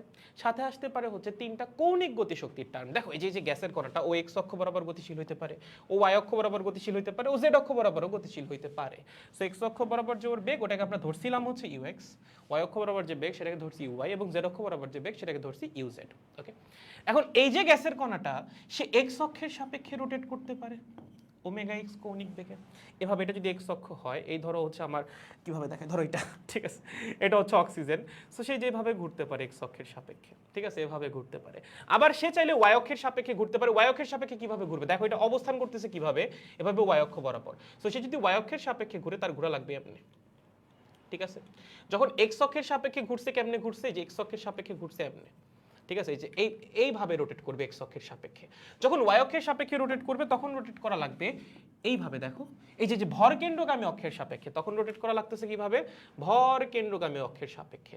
আর যখন জেড অক্ষের সাপেক্ষে রোটেট করবে, জেড অক্ষই বরাবর, সে রোটেট করবে এইভাবে, মানে হচ্ছে যে এইভাবে রোটেট করবে জেড অক্ষের সাপেক্ষে। বুঝছো? সো জেড অক্ষের সাপেক্ষে যখন রোটেট করবে, তখন রোটেশনটা হচ্ছে এরকম। সো ওয়াই অক্ষের সাপেক্ষে ধরলাম রোটেট করতেছে ওমেগা ওয়াই কৌণিক বেগে, এবং জেড অক্ষের সাপেক্ষে হচ্ছে, সরি একটা পোকা চলে আসছিল, ওমেগা জেড কৌণিক বেগে। ওকে, এখন আমাকে বলো তো কৌণিক গতিশক্তির তিনটা টার্ম এখানে আসতে পারে। কি কি আসতে পারে? প্রথম যেটা আসতে পারে সেটা হচ্ছে half I y I x, sorry, I x omega x squared plus half I Y omega Y squared plus half I Z omega Z squared. ঠিক আছে, এরকম তিনটা টার্ম আসতে পারে। প্রশ্ন হচ্ছে তিনটা টার্ম কি থাকবে, নাকি এগুলাকে আমরা আবার নেগলেক্ট করব? উত্তর হচ্ছে সবগুলাকে নেগলেক্ট করব না। যেগুলার মান একটু তুলনামূলক বড় সেগুলাকে আমরা রাখবো, যেটার মান একদম ছোট তাকে আমরা রাখবো না, তাকে আমরা নেগলেক্ট করে দিব। মানে যেটাকে যোগ না করলেও হচ্ছে সেটাকে আমরা বাদ দিয়ে দিব। আগের বার তিনটার একটাকেও যোগ করার দরকার ছিল না, কারণ সবগুলোর মান অনেক ছোট ছিল। সবাই ভরকেন্দ্রগামী অক্ষের সাপেক্ষে ঘুরতেছিল। যখন এক্স অক্ষের সাপেক্ষে ঘুরতেছিল তখনও ভরকেন্দ্রগামী অক্ষের সাপেক্ষে, যখন ওয়াই অক্ষের সাপেক্ষে ঘুরতেছিল তখনও ভরকেন্দ্রগামী ওয়াই অক্ষের সাপেক্ষে, যখন জেড অক্ষের সাপেক্ষে ঘুরতেছিল তখনও ভরকেন্দ্রগামী অক্ষের সাপেক্ষে। বাট এইবার কি তিনটা ঘূর্ণন ভরকেন্দ্রগামী অক্ষের সাপেক্ষে? না। চিন্তা করে দেখো, ধরো আমি একটু যদি ছবি আঁকি, একটু বিস্তারিত ছবি আঁকি। ধরো এই হচ্ছে আমার এক্স অক্ষ, কোনটা? এটা ধরো এক্স অক্ষ, ঠিক আছে? এটা যদি এক্স অক্ষ হয়, লেট সাপোজ এটা এক্স অক্ষ, আমার এই আছে অক্সিজেন গ্যাসের একটা প্রান্ত, এই হচ্ছে আর একটা প্রান্ত, এই হচ্ছে তাদের মধ্যবর্তী বন্ড। ওকে, চিন্তা করো তো, ও যদি এক্স অক্ষের সাপেক্ষে ঘুরে, এটা কি ওর ভরকেন্দ্রগামী অক্ষ নাকি? না। কিভাবে ঘুরতেছে বলতে, যে এইভাবে ঘুরতেছে, এইভাবে সে রোটেট করতেছে। এটা কি ভরকেন্দ্রগামী অক্ষের সাপেক্ষে ঘূর্ণন? না। কিন্তু এখন যখন তুমি জড়তার ভ্রামক বের করতে যাবা, চিন্তা করো তো জড়তার ভ্রামক কত আসবে। আই ইজ ইকুয়ালস টু এইটার জন্য এম আর স্কোয়ার্ড, এইটার জন্য এম আর স্কোয়ার্ড, যেখানে আর এর ভ্যালু হচ্ছে এতটুকু। ঠিক আছে, এইবার কিন্তু আর অণুর ব্যাসার্ধ না, তার চেয়ে বড়। অণুর সেন্টার থেকে বন্ডের অর্ধেক দূরত্ব। ঠিক আছে, বন্ধন দূরত্ব আছে না, অর্ধেক বন্ধন দূরত্ব চিন্তা করতে পারো। আর এম হচ্ছে অণুর ভর। এরকম সিমিলারলি এইটার জন্য একটা কি থাকবে বলেন তো, জড়তার ভ্রামক থাকবে। টোটাল জড়তার ভ্রামক কি হবে, দুইটার যোগফল। এম হচ্ছে অণুর ভর এবং আর কি, এই যে এই পাশের অর্ধেক বন্ডের ডিস্টেন্স বা অর্ধ বন্ধন দূরত্ব। সো এবার তুমি জড়তার ভ্রামক পাবা হচ্ছে 2m r স্কোয়ার। যেইটা আগে যেটা পাচ্ছিলা এখানে পাচ্ছিল হচ্ছে 2/5 mr স্কোয়ার, যেখানে আরটা ছিল হচ্ছে অণুর ব্যাসার্ধের সমান, তার তুলনায় সিগনিফিকেন্টলি বড় হবে। দেখা যাবে প্রায় 10⁶ গুণ, 10⁷ গুণ বড়।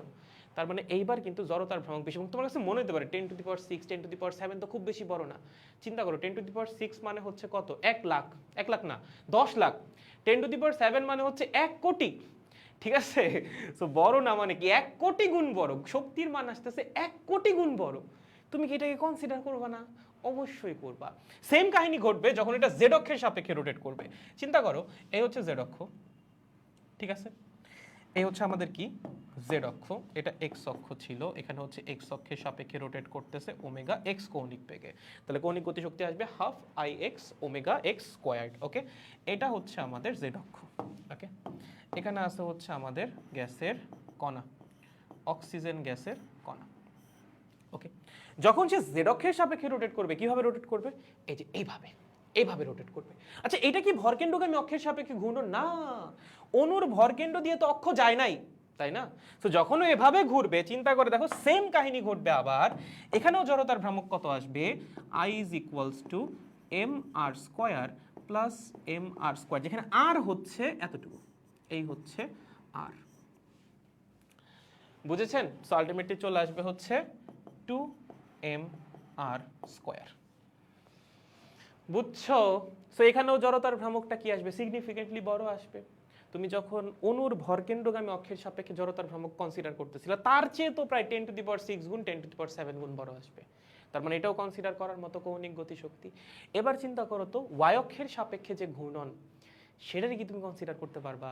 দেখো ওয়াই অক্ষের সাপেক্ষে ঘুরতেছে কিভাবে। অণু আছে হচ্ছে এখানে আঁকলাম, হ্যাঁ, ডোন্ট মাইন্ড। ওকে, সেখানে আছে আমাদের একটা গ্যাসের কণা, এখানে আরেকটা আছে এখানে, এই হচ্ছে অক্সিজেন গ্যাস। ওকে, আর এটা হচ্ছে আমাদের ওয়াই অক্ষ। ওকে, চিন্তা করে দেখো, এবার আমার গ্যাস রোটেট করতেছে ওয়াই অক্ষের সাপেক্ষে, মানে হচ্ছে যে এইভাবে রোটেট করতেছে ওমেগা ওয়াই কৌণিক বেগে। তাহলে এই হচ্ছে আমার ওয়াই অক্ষ, গ্যাসের কণা ঘুরতেছে এইভাবে। ওয়াই অক্ষ কি তার ভরকেন্দ্রগামী অক্ষ না? দেখো তো এই যে এখানে ওয়াই অক্ষটা কি ওর ভরকেন্দ্র দিয়ে গেছে না, একদম ভরকেন্দ্রগামী অক্ষ। ওয়াই অক্ষ কেমনে গেছে, ওয়াই অক্ষ গেছে হচ্ছে এই বরাবর, দুটার ভরকেন্দ্রকে ছেদ করে। ওকে, তারপর যখন ও ঘুরবে কিভাবে ঘুরছে, স্পিনিং মোশন, ভরকেন্দ্রগামী অক্ষের সাপেক্ষে। জড়তার ভ্রামক কত আসবে, 2/5 mr স্কোয়ার এটার জন্য, 2/5 mr স্কোয়ার এটার জন্য, যেখানে আর কি বন্ধন দূরত্বের অর্ধেক না, আর হচ্ছে অণুর ব্যাসার্ধ, আবার সেই আগের মতো। তাহলে দেখেন এখান থেকে যদি আমি ওর জড়তার ভ্রামক ক্যালকুলেট করতে যাই, ওর জন্য আসবে 2/5 mr স্কোয়ার্ড বা R prime squared plus 2/5 mr prime squared. Okay, R প্রাইমটা কি, আর প্রাইমটা অণুর ব্যাসার্ধ, এটা অনেক ছোট আসবে, আগের মতো কি আসবে, অনেক ছোট। বা এখানে আমরা যে জড়তার ভ্রামক পাচ্ছি তার তুলনায় 10⁶ গুণ, 10⁷ গুণ ছোট, মানে প্রায় 10 লাখ গুণ, 1 কোটি গুণ ছোট। তাহলে এই কৌণিক গতিশক্তিকে কনসিডার করার দরকার আছে? কোনো দরকার নাই। এগুলার মান সিগনিফিকেন্টলি গ্রেটার, বাট এই একটার সাপেক্ষে কৌণিক গতিশক্তি আসতেছে খুবই খুবই কম। তার মানে এই দুইটা অক্ষের সাপেক্ষে কৌণিক গতিশক্তি বা ঘূর্ণন গতিশক্তি আমরা কনসিডার করতে পারবো, যোগ করতে পারবো। বাট এই যে সিঙ্গেল অক্ষটা, যার সাপেক্ষে কণাগুলা ঘুরতেছে ভরকেন্দ্রগামী অক্ষের সাপেক্ষের মতো, তার সাপেক্ষে কৌণিক গতিশক্তি হিসাব করে লাভ আছে? জড়তার ভ্রামক এমনি অনেক কম, কৌণিক গতিশক্তি হিসাব করো আরো অনেক কম আসবে। সো সেটাকে যোগ করাও যা, না করাও একই কথা। তার মানে এখানে আমরা যেটা করব, আমরা এক্স অক্ষের সাপেক্ষে কৌণিক গতিশক্তিটাকে রাখবো, জেড অক্ষের সাপেক্ষে কৌণিক গতিশক্তিটাকে রাখবো, বাট ওয়াই অক্ষের সাপেক্ষে যে কৌণিক গতিশক্তি সেটার মান আসতেছে সবচেয়ে কম। এখানে যে 6টা টার্ম আছে তার মধ্যে সবচেয়ে ছোট কোনটা? সবচেয়ে ছোট হচ্ছে এটাকে আমরা বাদ দিয়ে দিব। এটা যোগ করা যায়, লাস্টেরটা যোগ না করলেও কোনো সমস্যা নেই। সো এটা হচ্ছে আমরা কি করব, বাদ দিয়ে দিব।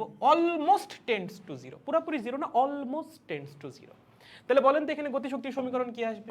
গতিশক্তির সমীকরণ আসবে E K is equals to half m ux squared plus half m uy squared plus half m uz squared plus half ix omega x squared plus half iz omega z squared। বুঝেছো? সহজ, একদম easy. Clear guys?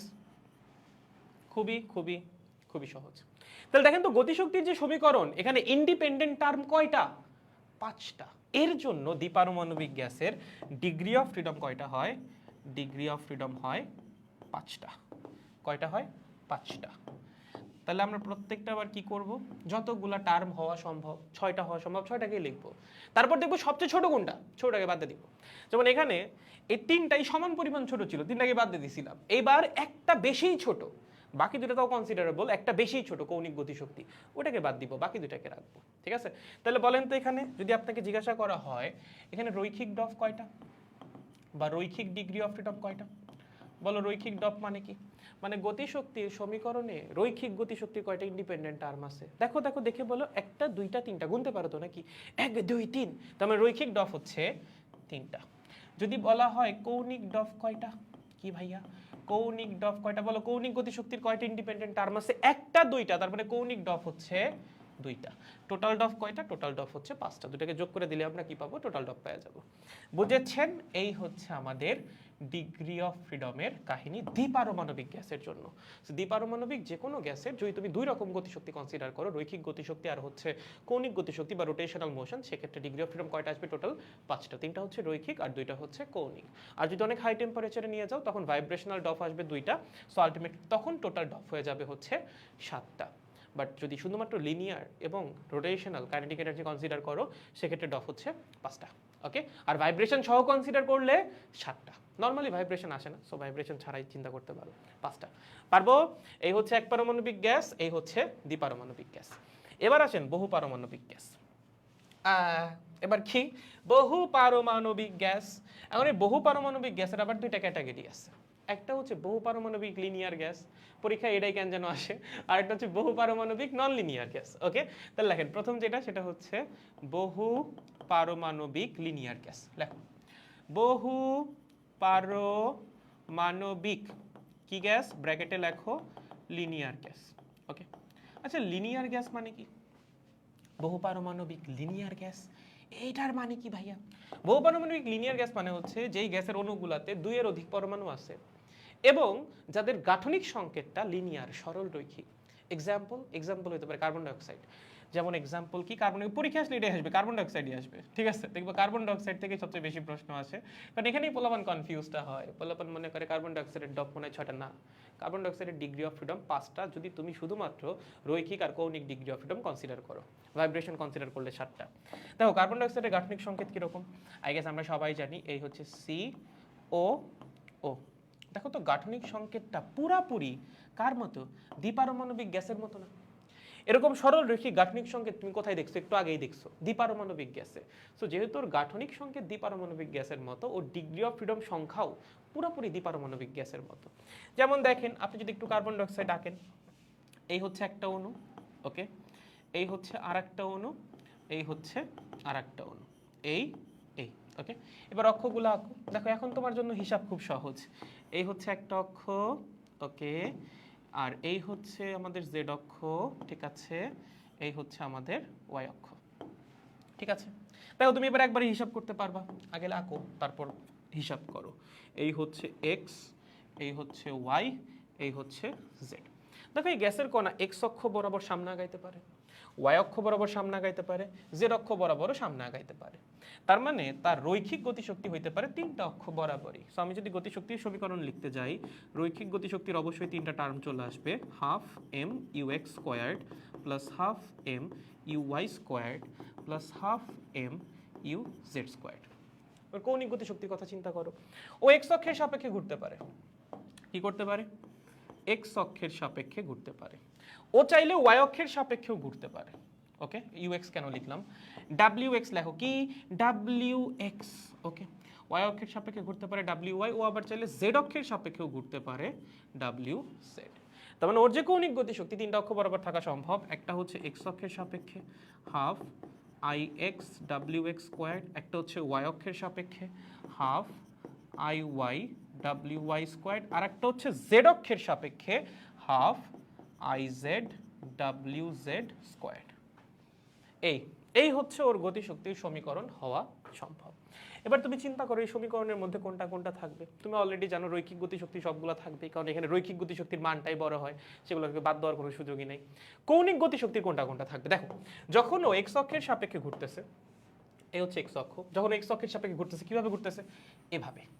দেখো তো ওর ঘূর্ণনের ব্যাসার্ধ কি? এইটা। এটা কি অনুর ব্যাসার্ধের সমান নাকি? না, অনুর ব্যাসার্ধের চেয়ে বড়। ওই যে টোটাল যে বন্ধন দূরত্ব, মানে এখানে হচ্ছে কার্বন আর অক্সিজেনের মধ্যে যে বন্ধন দূরত্ব, সেইটা কাউন্ট হবে আর হিসেবে। এই মান কি অনুর ব্যাসার্ধের সমান? না, অনুর ব্যাসার্ধের চেয়ে বড় ভাই। তাহলে এক্স অক্ষের সাপেক্ষে যখন সে ঘুরবে তার জড়তার ভ্রামকটা আসবে সিগনিফিকেন্টলি গ্রেটার, এবং আলটিমেটলি সেই কৌণিক গতিশক্তিকে আমরা কনসিডার করব। ওকে, তাহলে এক্স অক্ষের সাপেক্ষে কৌণিক গতিশক্তি আমরা কনসিডার করব। দেখো তো যখন জেড অক্ষের সাপেক্ষে ঘুরবে তখন কেমনে ঘুরবে? জেড অক্ষের সাপেক্ষে ঘুরবে এইভাবে, এই যে এইভাবে, ঠিক আছে? এটা যদি জেড অক্ষ হয় সে ঘুরবে হচ্ছে এইভাবে জেড অক্ষের সাপেক্ষে, ঠিক আছে? সো জেড অক্ষের সাপেক্ষে যদি এইভাবে ঘুরে, বলো ব্যাসার্ধ কি হবে? ব্যাসার্ধ যেটাই হবে, এটাই হবে ঘূর্ণনের ব্যাসার্ধ জেড অক্ষের সাপেক্ষেও, যেমনটা একটু আগে ছিল। তার মানে এইবারও জড়তার ভ্রামকের মান সিগনিফিকেন্টলি গ্রেটার, কারণ হচ্ছে আর এর মানটা অনুর ব্যাসার্ধের চেয়ে বেশি। সো এই গতিশক্তিকেও আমরা কি করব? কনসিডার করব। বাট ওয়াই অক্ষের সাপেক্ষে চিন্তা করো। এই হচ্ছে আমার ওয়াই অক্ষ, এই হচ্ছে আমার কার্বন ডাইঅক্সাইড। যখন এই কার্বন ডাইঅক্সাইড পুরোটা ঘুরবে ওয়াই অক্ষের সাপেক্ষে কিভাবে? এভাবে, ঠিক আছে? কিভাবে? এই যে এইভাবে হচ্ছে ওয়াই অক্ষ এভাবে ঘুরতেছে। দেখো তো এটা কি ভরকেন্দ্রগামী অক্ষ না? ভরকেন্দ্রগামী অক্ষ। যখন ওর সাপেক্ষে ঘুরবে বা ওয়াই অক্ষের সাপেক্ষে ঘুরবে কার্বন ডাইঅক্সাইড, জড়তার ভ্রামক ক্যালকুলেট করার সময় আর এর মান হিসেবে কি নেওয়া লাগবে? অনুর ব্যাসার্ধ। এবং যখনই তুমি অনুর ব্যাসার্ধ নিবা আর মান হিসাবে, তখনই জড়তার ভ্রামক চলে আসবে অনেক কম এবং কৌণিক গতিশক্তি চলে আসবে অনেক কম। তাহলে এখানে যে আমার 6টা গতিশক্তির টার্ম আছে তার মধ্যে সবচেয়ে ছোট কোনটা আসবে? সবচেয়ে ছোট আসবে হচ্ছে ওয়াই অক্ষের সাপেক্ষে গতিশক্তি। সো এটাকে চাইলে আমরা শূন্য কনসিডার করতে পারি বা নেগলেক্ট করতে পারি। বুঝছেন? সেম কাহিনী যেমনটা দ্বিপারমাণবিকে ছিল, এটা সিগনিফিকেন্টলি গ্রেটার, এটাও সিগনিফিকেন্টলি গ্রেটার, বাট সবচেয়ে ছোট কোনটা? সবচেয়ে ছোট হচ্ছে এটা। সো এটাকে চাইলে আমরা শূন্য কনসিডার করতে পারি এবং শূন্যই কনসিডার করা হয়, কারণ এটা কোনো ইম্প্যাক্ট নাই। ওকে, সো আলটিমেটলি কৌণিক গতিশক্তি বা টোটাল গতিশক্তির যে সমীকরণটা আসবে সেটা আসবে হচ্ছে half M U x squared plus half M U Y squared plus half M U Z squared plus হচ্ছে half I omega x squared plus half I omega Z square. এটাকে আই এক্স, এটাকে I Z লিখতে পারো। বুঝছো? আমাদের I ওয়াইটাকে লেখার দরকার নাই, কারণ এটা কোনো কন্ট্রিবিউশন নাই এখানে, এটার মান সবচেয়ে ছোট। সো এটাকে আমরা বাদ দিয়ে দিব। ওকে, তাহলে দেখেন টোটাল যে গতিশক্তির সমীকরণ, সেখানে ইন্ডিপেন্ডেন্ট টার্ম কয়টা? 5টা। তাহলে ডফ কয়টা হবে? ডফ হবে 5টা। একদম দ্বিপারমাণবিক গ্যাসের মতো। বহুপারমাণবিক লিনিয়ারের যে ক্যালকুলেশন সেটা কার মতো? পুরাপুরি দ্বিপারমাণবিক গ্যাসের মতো। তাহলে তোমাকে যদি বলা হয় এখানে রৈখিক ডফ কয়টা, বলো রৈখিক ডফ কয়টা হবে? রৈখিক ডফ হবে হচ্ছে 3টা। কয়টা? 3টা। যদি বলা হয় কৌণিক ডফ কয়টা, বলো কৌণিক ডফ কয়টা হবে? কয়টা কৌণিক গতিশক্তির টার্ম আছে? 2টা। তাহলে কৌণিক ডফ হবে হচ্ছে 2টা। বুঝেছো? সহজ একদম। সো মাথায় রাখতে হবে। এখন তুমি বলতে পারো যে ভাই কার্বন ডাইঅক্সাইড বা যে দ্বিপারমাণবিক গ্যাস, সে যদি ওয়াই অক্ষ বরাবর না থেকে এক্স অক্ষ বরাবর থাকতো, সমস্যা নাই, তখন এক্স অক্ষ বরাবর গতিশক্তি কি আসতো? শূন্য আসতো, কৌণিক গতিশক্তি ওয়াই আর জেডটা থাকতো। যদি জেড অক্ষ বরাবর থাকতো তখন জেড অক্ষ বরাবর কৌণিক গতিশক্তি শূন্য আসতো, অন্য দুইটা হচ্ছে আমরা পেয়ে যেতাম। তুমি বললা ভাই ও যদি র্যান্ডম একটা দিকে থাকে, আমরা র্যান্ডম যে দিকটা সেটাকেই এক্স ওয়াই বা জেড ধরবো, মানে এরকম তো কোনো ডিফাইন কোনো কিছু নাই, তাই না? যে তুমি এটাকে এক্স ধরবা, এটাকেই ওয়াই ধরবা, এটাকে জেড ধরবে, এমন না। তুমি এটাকেও এক্স ধরতে পারো, এটাকে ওয়াই ধরতে পারো, এটাকে জেড ধরতে পারো। তুমি চাইলে এটাকে এক্স ধরতে পারো, এটাকে ওয়াই ধরতে পারো, এটাকে জেড ধরতে পারো। তোমার ইচ্ছা ভাই, তোমার যেটা যেমন ধরতে ভালো লাগে। এক্স একটা ধরবা, তার সাথে লম্ব বরাবর একটা ওয়াই, তার সাথে লম্ব বরাবর একটা জেড। সো আমার অনু যেই বরাবরই থাকবে সেই বরাবর আমি আইদার এক্স বা ওয়াই বা জেড ধরবো, তার সাথে লম্ব বরাবর হচ্ছে বাকি দুটো অক্ষ আঁকবো। সো অনু কোনো না কোনো একটা অক্ষ বরাবর থাকবে, এবং যে অক্ষ বরাবর থাকবে সেই অক্ষ বরাবরই কৌণিক গতিশক্তি শূন্য হয়ে যাবে। অণু যদি y অক্ষ বরাবর থাকে y অক্ষ বরাবর কৌণিক গতিশক্তি শূন্য, অণু যদি x অক্ষ বরাবর থাকে x অক্ষ বরাবর কৌণিক গতিশক্তি শূন্য, অণু যদি z অক্ষ বরাবর থাকে z অক্ষ বরাবর কৌণিক গতিশক্তি শূন্য। সহজ কথা, কোনো একটা অক্ষ যদি অণুর ভরকেন্দ্রগামী অক্ষ হয়ে যায় তখনই সেই অক্ষের সাপেক্ষে কৌণিক গতিশক্তি শূন্য চলে আসে। শূন্য অ্যাকচুয়ালি আসে না, মানটা এত ছোট চলে আসে আমরা সেটাকে নেগলেক্ট করি। ঠিক আছে, গুড। এবার আসলে লাস্টেরটা হচ্ছে বহুপারমাণবিক নন লিনিয়ার গ্যাস। ওকে, কি বহু পারমাণবিক নন লিনিয়ার গ্যাস, লেখো বহু পারমাণবিক নন লিনিয়ার গ্যাস। ওকে, নন লিনিয়ার গ্যাস। ম্যাক্সিমাম বহু পারমাণবিক গ্যাসই কি বলতো নন লিনিয়ার। যেমন ভাইয়া এক্সাম্পল দেন। এক্সাম্পল হইতে পারে সালফার ডাইঅক্সাইড, কি সালফার ডাইঅক্সাইড, দেন হচ্ছে সালফার ট্রাইঅক্সাইড, দেন হচ্ছে নাইট্রোজেন ডাইঅক্সাইড, এরা সবাই কি বলতো বহু পারমাণবিক নন লিনিয়ার গ্যাস। দেন মিথেন হইতে পারে, মিথেনও বহু পারমাণবিক নন লিনিয়ার গ্যাস।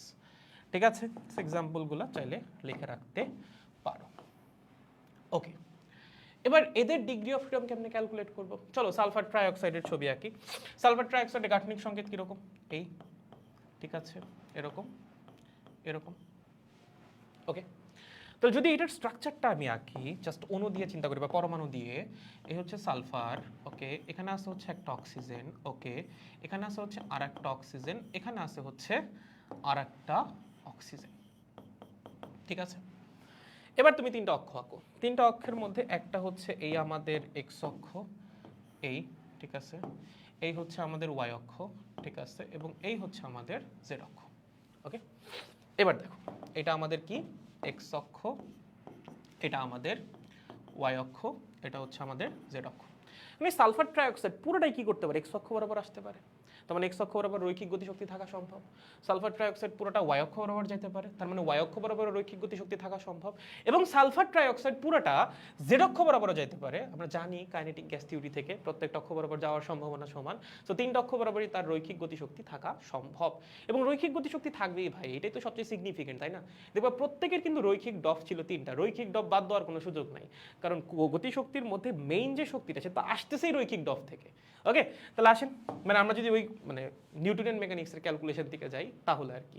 যাই হোক, যদিও পরে আমরা দেখবো যে প্রত্যেকটা ডিগ্রি অফ ফ্রিডম বরাবর শক্তি সমানভাবে বিভাজিত, আসবে একটু পরে আসবে।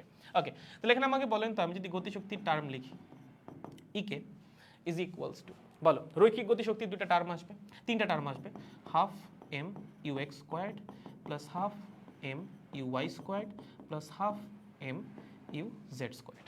ওকে, এক্স অক্ষ বরাবর রৈখিক গতিশক্তি থাকতে পারে, ওয়াই অক্ষ বরাবর থাকতে পারে, জেড অক্ষ বরাবর থাকতে পারে। এখন চিন্তা করো কৌণিক গতিশক্তির টার্ম কয়টা হতে পারে? তিনটা হতে পারে, এটা আমরা অলরেডি জানি। কৌণিক গতিশক্তির টার্ম হতে পারে কয়টা? তিনটা। Half I x omega x squared plus half I Y omega Y squared plus half I Z omega Z squared. Okay, আচ্ছা এক্স অক্ষ বরাবর কৌণিক গতিশক্তি কখন আসবে? যখন এটা এক্স অক্ষের সাপেক্ষে রোটেট করবে, ওমেগা এক্স। ওয়াই অক্ষ বরাবর কৌণিক গতিশক্তি কখন আসবে? যখন এটা ওয়াই অক্ষ বরাবর রোটেট করবে, ওমেগা ওয়াই। জেড অক্ষ বরাবর কৌণিক গতিশক্তি কখন আসবে? যখন এটা জেড অক্ষ বরাবর রোটেট করবে, ওমেগা জেড। ঠিক আছে, এবার তুমি চিন্তা করো কোন রোটেশনে কৌণিক গতিশক্তি কিরকম আসতে পারে। যেমন দেখো, যদি আমি এক্স অক্ষের সাপেক্ষে রোটেশনটা চিন্তা করি, এক্স অক্ষের সাপেক্ষে ঘুরবে কিভাবে? এটা হচ্ছে এক্স অক্ষ, এভাবে ঘুরবে, তাই না? এভাবে যদি ঘুরে দেখো তো ব্যাসার্ধ হিসেবে কোনটা কাউন্ট হচ্ছে? এটা, তাই না? যদি সে এই ধরো আমার এক্স অক্ষ, এখানে আছে সালফার, এখানে আছে একটা অক্সিজেন, এখানে আছে একটা অক্সিজেন, এখানে আছে একটা অক্সিজেন, জিনিসটা ঘুরতেছে এইভাবে। কিভাবে ঘুরতেছে? এইভাবে। তারপরে এই যে বন্ধন দূরত্বটাই তো কাউন্ট হচ্ছে ব্যাসার্ধ হিসাবে। এটা কি অণুর ব্যাসার্ধের সমান? না, অণুর ব্যাসার্ধের চেয়ে বড়। তাহলে কৌণিক গতিশক্তি অনেক ছোট আসবে না? যদি অণুর ব্যাসার্ধের সমান ব্যাসার্ধে ঘুরতো, ভরকেন্দ্রগামী অক্ষের সাপেক্ষে ঘুরতো, তখন হচ্ছে জড়তার ভ্রামক চলে আসতো অনেক কম এবং কৌণিক গতিশক্তি চলে আসতো অনেক কম। বাট ঘুরতেছে কিভাবে? ঘুরতেছে তো এইভাবে। ব্যাসার্ধ কোনটা? ঘূর্ণনের এই যে ঘূর্ণনের ব্যাসার্ধ। কৌণিক গতিশক্তি অনেক কম আসবে, জড়তার ভ্রামক অনেক কম আসবে না। তার মানে এইবার আমরা কৌণিক গতিশক্তি পাবো। ঠিক আছে, দেখো ওয়াই অক্ষের সাপেক্ষে যখন ঘুরবে কিভাবে ঘুরবে? এই যে এইভাবে ঘুরবে। ঠিক আছে, দেখো এই বরাবর আছে, ধরো এটা আমাদের ওয়াই অক্ষ, এই বরাবর আছে সালফার, এই বরাবর অক্সিজেন, এই বরাবর অক্সিজেন, এই বরাবর অক্সিজেন। যখন ওয়াই অক্ষের সাপেক্ষে ঘুরতেছে কিভাবে ঘুরতেছে? এইভাবে। নিচের দুইটা অক্সিজেন এইভাবে আসতেছে, উপরের অক্সিজেনটা এইভাবে আসতেছে। আবার বুঝো, এখানে সালফার, এখানে একটা অক্সিজেন, এখানে একটা অক্সিজেন, উপরে একটা অক্সিজেন, ঘুরতেছে কিভাবে? এই যে দুইটা অক্সিজেন এইভাবে এইভাবে ঘুরতেছে। ওকে, সো যদি এইভাবে ঘুরে ও এইভাবে ও এইভাবে ও এইভাবে, ঠিক আছে, এখানে কি ঘূর্ণনের ব্যাসার্ধ কি অণুর ব্যাসার্ধের সমান হবে না, ঘূর্ণনের ব্যাসার্ধ হবে এতটুকু বা এই যে এতটুকু বা এই যে এতটুকু, অণুর ব্যাসার্ধের চেয়ে বড়। সো আলটিমেটলি এইটার সাপেক্ষেও আমরা এবার কৌণিক গতিশক্তি পাবো।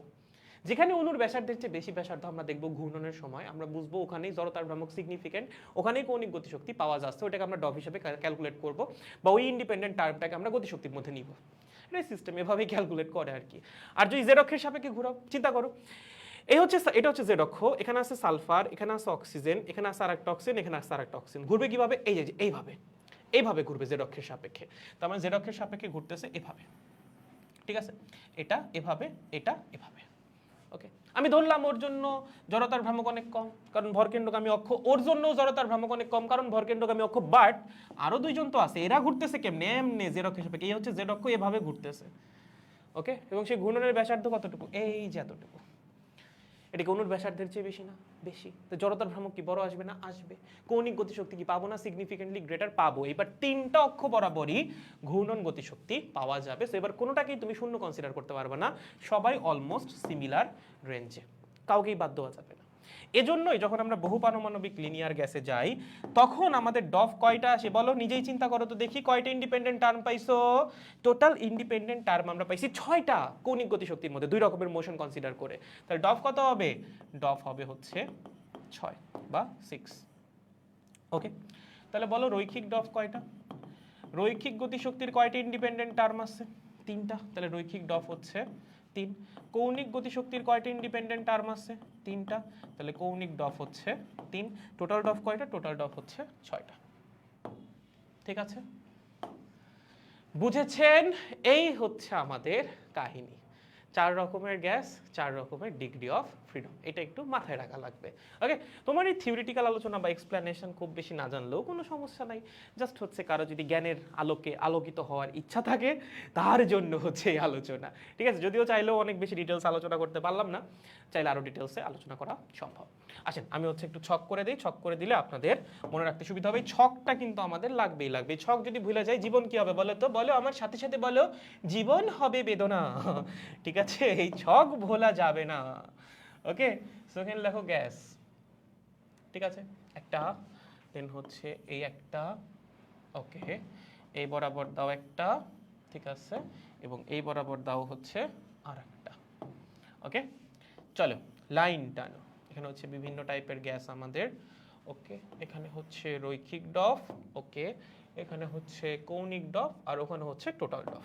ওকে, সো এখানে লেখো গ্যাস, এখানে লেখা হচ্ছে রৈখিক ডফ, ওকে, এখানে লেখা হচ্ছে কৌণিক ডফ, ওকে, আর এখানে লেখা হচ্ছে টোটাল ডফ। ঠিক আছে, ইজি। তো দেখো প্রথমে আমরা কি নিয়ে পড়াশোনা করলাম? প্রথমে পড়াশোনা করলাম হচ্ছে এক পারমাণবিক গ্যাস নিয়ে। কি? এক পারমাণবিক মনোঅ্যাটমিক গ্যাস। ওকে, যেমন হচ্ছে হিলিয়াম হইতে পারে, আর্গন হইতে পারে, এরা। বলো এদের রৈখিক ডফ কয়টা? রৈখিক ডফ সবারই 3টা। কৌণিক ডফ 0, টোটাল ডফ কয়টা? 3টা। ডিগ্রি অফ ফ্রিডমের সংখ্যা কিন্তু লাগবে, এই চ্যাপ্টারেও লাগবে, দেন হচ্ছে আমাদের থার্মোডাইনামিক্সের মধ্যেও লাগবে। যারা থার্মোডাইনামিক্স পড়ছো বা পড়তেছে এখন আমাদের সাথে, আই গেস অলরেডি তোমাদের আইডিয়া থাকা উচিত যে আমাদের ডিগ্রি অফ ফ্রিডম কত জায়গায় লাগতেছে। সিপিতে লাগবে, সিভিতে লাগবে, গামাতেও লাগবে। ওকে, দেন আসেন দ্বিপারমাণবিক গ্যাস। কি? দ্বিপারমাণবিক গ্যাস, অক্সিজেন, হাইড্রোজেন, নাইট্রোজেন। বলেন এদের জন্য রৈখিক ডফ কয়টা? 3টা। কৌণিক ডফ কয়টা? 2টা। টোটাল ডফ কয়টা? 5টা। ঠিক আছে, দেন হচ্ছে বহু পারমাণবিক লিনিয়ার গ্যাস। কি? বহু পারমাণবিক পলিঅ্যাটমিক লিনিয়ার গ্যাস। ঠিক আছে, লিনিয়ার। এক্সাম্পল কার্বন ডাইঅক্সাইড, এটাই আসে পরীক্ষায়। ঠিক আছে, কেন যেন কার্বন ডাইঅক্সাইড দিয়ে দেয়। বলেন রৈখিক ডফ কয়টা? 3টা। কৌণিক ডফ 2টা। টোটাল ডফ 5টা। আর লাস্টে হচ্ছে পলিঅ্যাটমিক নন লিনিয়ার গ্যাস বা বহু পারমাণবিক নন লিনিয়ার, বহু পারমাণবিক non linear. Okay, example sulphur dioxide, sulphur trioxide, methane, then হচ্ছে আর কি হইতে পারে, আর লেখা লাগবে না, এগুলো জানলেই হচ্ছে। নাইট্রোজেন ডাইঅক্সাইড হইতে পারে। ঠিক আছে, সো এদের রৈখিক ডফ হচ্ছে 3টা, কৌণিক ডফ হচ্ছে 3টা, টোটাল ডফ কয়টা? 6টা। স্পেশালি হচ্ছে আমাদের এটা জানা থাকা লাগবে ভালো মতো, এটা জানা থাকা লাগবে, স্পেশালি এই এক্সাম্পলটা কার্বন ডাইঅক্সাইডেরটা। ওকে, সো এই ছকটা হচ্ছে আমাদের একটু মাথায় রাখা লাগবে ডিগ্রি অফ ফ্রিডমের, তাইলে দেখবেন জীবন অনেকটা সুন্দর, জীবন আর বেদনা থাকবে না। ওকে, দেখো এখন হচ্ছে তোমরা এই পুরা জিনিসটা একটাবার একটু রিভাইজ দাও। 5 মিনিট সময় দিব এই পুরা ব্যাপারটা মাথার মধ্যে ঢুকাই নেওয়ার জন্য। 5 মিনিটে পুরো জিনিসটা একবার রিভাইজ দিবা, কি কি আমি আলোচনা করলাম এখানে। যদি কোনো কিছু বুঝতে সমস্যা হয় আমাকে এখনই জানাবা 5 মিনিটের মধ্যে। দেন হচ্ছে আমরা শক্তির সমবিভাজন নীতিতে যাব। শক্তির সমবিভাজন নীতি অনেক সহজ, একটাবার এটা বুঝে গেলে শক্তির সমবিভাজন নীতি কোনো ব্যাপারই না। ওকে, এবং এর মধ্যেই ছকটাও আমাদের মুখস্থ করে ফেলতে হবে। সময় কতটুকু? সময় 5 মিনিট। যদি কোনো কিছু বুঝতে সমস্যা হয় আমাকে 5 মিনিটের মধ্যে কমেন্টে জানাই রাখেন, আমি এসে অ্যান্সার করে দিচ্ছি। ঠিক আছে, তাহলে 5 মিনিটে পুরো জিনিসটা রিভাইজ দাও। কত বাজে? 12 বাজে। 17-র মধ্যে আবার আমরা ক্লাস শুরু করে দেবো। এই 5 মিনিট আপনার ঠান্ডা মাথায় এই পুরো জিনিসটা আর একবার চোখ বুলাই নেওয়ার জন্য। দেখে নেন দ্রুত।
গাইস হ্যালো হ্যালো হ্যালো, তোমাদের কি হইলো? মুখস্থ হইছে? জীবনটা আসলে মুখস্থ, ফিজিক্স মানে মুখস্থ, এগুলা মেনে নিয়ে আমাদের আগাইতে হবে। সবকিছু তো বোঝা যাবে না, ঠিক আছে? সবকিছু বুঝতে গেলে সমস্যা। দাঁড়াও, কই গেলা তোমরা? ছোট ছোট বাচ্চাগুলা কই? দাঁড়াও, এই হচ্ছে আমার ব্যাচ। ফেসবুকই নাই নাকি আমার? না, এই যে পাইছি, ফেসবুক পাইছি। যাবো হচ্ছে ব্যাচ এলিটস, কই ব্যাচ এলিট? পাওয়া গেছে। হোলা গাইস, হোলা হোলা হোলা। একটা কমেন্ট ড্রপ করে গেলাম। স্ট্রাকচারাল প্রপার্টিজ অফ ম্যাটার চ্যাপ্টারটা এইচএসসি 25 আর্কাইভ থেকে করে ফেলে 26-এর জন্য কি ফুল কভার হয়ে যাবে? না, 25-এ কি ফুল সিলেবাস ছিল নাকি? ও কিন্তু লাস্টের পার্ট নাই, অবশ্যই 26-এরটা করা লাগবে, ঠিক আছে? ভাইয়া থার্মোডাইনামিক্স পড়ার আগে আদর্শ গ্যাসে যে ক্লাসগুলো করার প্লেলিস্ট দিয়েছিলেন ওগুলো করলে কি এই ক্লাস করা লাগবে? অবশ্যই করা লাগবে, ওখানে তো অল্প একটু পড়াইছিলাম। হাই রে, মাত্র 4টা ক্লাস ওখানে, এখানে কতগুলো ক্লাস নিচ্ছি, কত ডিটেলসে পড়াচ্ছি, ওখানে তো অল্প একটু পড়ানো হয়েছিল। তো থার্মোডাইনামিক্স করার জন্য অবশ্যই অতটুকু পড়লে থার্মোডাইনামিক্স হবে, আদর্শ গ্যাস পুরোটা হবে না। আদর্শ গ্যাসের প্রশ্ন তো লাস্টের পার্ট থেকে আসবে, শুরুর পার্ট থেকে না। শুরুর পার্ট থেকে খুব কম প্রশ্ন হয়, ঠিক আছে? ওকে, একটা ক্লিয়ার। ওকে, ঠিক আছে তাসনিম ভাই, আপনার ইঞ্জিনিয়ারিং ব্যাচের যে প্র্যাকটিস শিট আর আমাদের দেওয়া প্র্যাকটিস শিটের পার্থক্য কি? এখানে একটু বলি, শোনো। তোমাদের ব্যাচ শেষ হয়ে গেলেও আমরা যে নতুন প্র্যাকটিস শিটটা বানাচ্ছি সেটা তোমাদেরকে দেওয়া হবে। এখন তুমি বলতে পারছো ভাই নতুন প্র্যাকটিস শিট আবার কোনটা? আমাদের শর্ট সিলেবাসের চ্যাপ্টার সবগুলাই শেষ, প্র্যাকটিস শিট বানাইতে অনেক সময় লাগে, এটা হচ্ছে একটা প্যারা। কারণ ম্যাথ খোঁজা লাগে, টাইপ করা লাগে, প্রুফ রিড করা লাগে, মেলা ঝামেলা। কোন ম্যাথ রাখবো, কোন ম্যাথ রাখবো না, অনেক সমস্যা, ঠিক আছে? তো তোমাদের আরও একটা প্র্যাকটিস শিট দেওয়া হবে, সেটা আমাদের নেক্সট মান্থে রেডি হয়ে যাওয়ার একটা বড় সম্ভাবনা আছে। চ্যাপ্টার 9 নিয়ে হচ্ছে কাজ চলতেছে, কারণ এত বছর তো এগুলো ছিল না সিলেবাসের ভিতরে। সো দেখা যাচ্ছে এই রিসোর্সগুলো পাওয়া খুব টাফ। সো ম্যাথ হচ্ছে আমাদের হাতে হাতে সলভ করা লাগতেছে, সলভ করে সেটাকে প্র্যাকটিস শিটের মধ্যে ইনক্লুড করা লাগতেছে, এই জন্য টাইম লাগতেছে। তো তোমাদেরকে আরও একটা প্র্যাকটিস শিট দেওয়া হবে। এখানে হচ্ছে তোমাদের যে প্র্যাকটিস শিটটা দেওয়া হয় এখানে হচ্ছে একাডেমিকের জিনিস থাকে বেশি, অ্যাডমিশনের জিনিস থাকে একটু কম। আমি ক্লাসে চেষ্টা করি অ্যাডমিশনের জিনিস অনেক বেশি পড়ায় দেওয়ার জন্য। সো অ্যাডমিশনের জন্য যতটুকু টপিক লাগবে ততটুকু হচ্ছে ক্লাস থেকে করলেই এনাফ। অ্যাডমিশনের যে প্র্যাকটিস শিটটা সেখানে হচ্ছে ইঞ্জিনিয়ারিংয়ে বিগত বছরগুলোয় আসা প্রশ্ন সংখ্যা একটু বেশি, এটা তোমাদের প্র্যাকটিস শিটে একটু কম। তোমাদের প্র্যাকটিস শিট এখন যেটা দেওয়া হবে, মানে আগে যেটা দেওয়া সেটা তো আসেই, আপডেটেড আরও একটা ভার্সন আমাদের অলরেডি হচ্ছে 8টা চ্যাপ্টার রেডি হয়ে গেছে, 9 নাম্বার চ্যাপ্টারটা শুধুমাত্র বাকি। তো সেখানে হচ্ছে লাস্টে একটা অ্যাডভান্স সেকশন আছে, ওখানে হচ্ছে তুমি 30 বা 40টা করে ম্যাথ পাবা, 30টার মতো ম্যাথ পাবা, ওগুলো হচ্ছে ইঞ্জিনিয়ারিং ম্যাথ, ঠিক আছে? সো ইঞ্জিনিয়ারিং ম্যাথ তোমাদের 30টা দেওয়া আছে, বাট ইঞ্জিনিয়ারিং যে প্র্যাকটিস শিটটা ওখানে দেখা যাবে আরও বেশি থাকবে। স্বাভাবিক না, ওটা তো ইঞ্জিনিয়ারিং ওরিয়েন্টেড প্রিপারেশন, সো ওখানে অবশ্যই আরও বেশি থাকবে। এই এতটুকুই হচ্ছে পার্থক্য। আর তোমাদেরটা এইচএসসির ম্যাথের সংখ্যা অনেক বেশি, ইঞ্জিনিয়ারিং ম্যাথ আছে হচ্ছে 25 থেকে 30টার মতো। ওকে, এই হচ্ছে বেসিক ডিফারেন্স। ওকে, ঠিক আছে, আশা করি ক্লিয়ার আছে।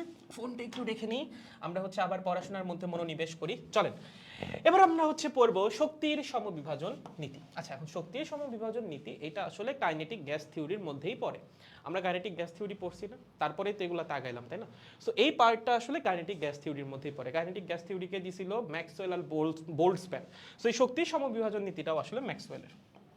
কার? ম্যাক্সওয়েলের। তুমি এই ইন্টারমিডিয়েট লাইফে ম্যাক্সওয়েলের নাম আসলে অনেকবার খুঁজে পাবা, ফার্স্ট পেপারেও খুঁজে পাবা, সেকেন্ড পেপারে গিয়েও তুমি ম্যাক্সওয়েলের নাম খুঁজে পাবা। খুবই নাম করা একজন সায়েন্টিস্ট, ফিজিসিস্ট বলতে পারো। ওকে, এখন এই শক্তি সমবিভাজন নীতিটা কি? ম্যাক্সওয়েল বলছে এই যে গ্যাসের স্বাধীনতার মাত্রা বা ডিগ্রি অফ ফ্রিডম, গ্যাসের যে টোটাল শক্তি বা টোটাল যে গতিশক্তি সেটা তার প্রত্যেকটা ডিগ্রি অফ ফ্রিডম বরাবর সমান ভাগে ভাগ হয়ে যাবে। মানে কি?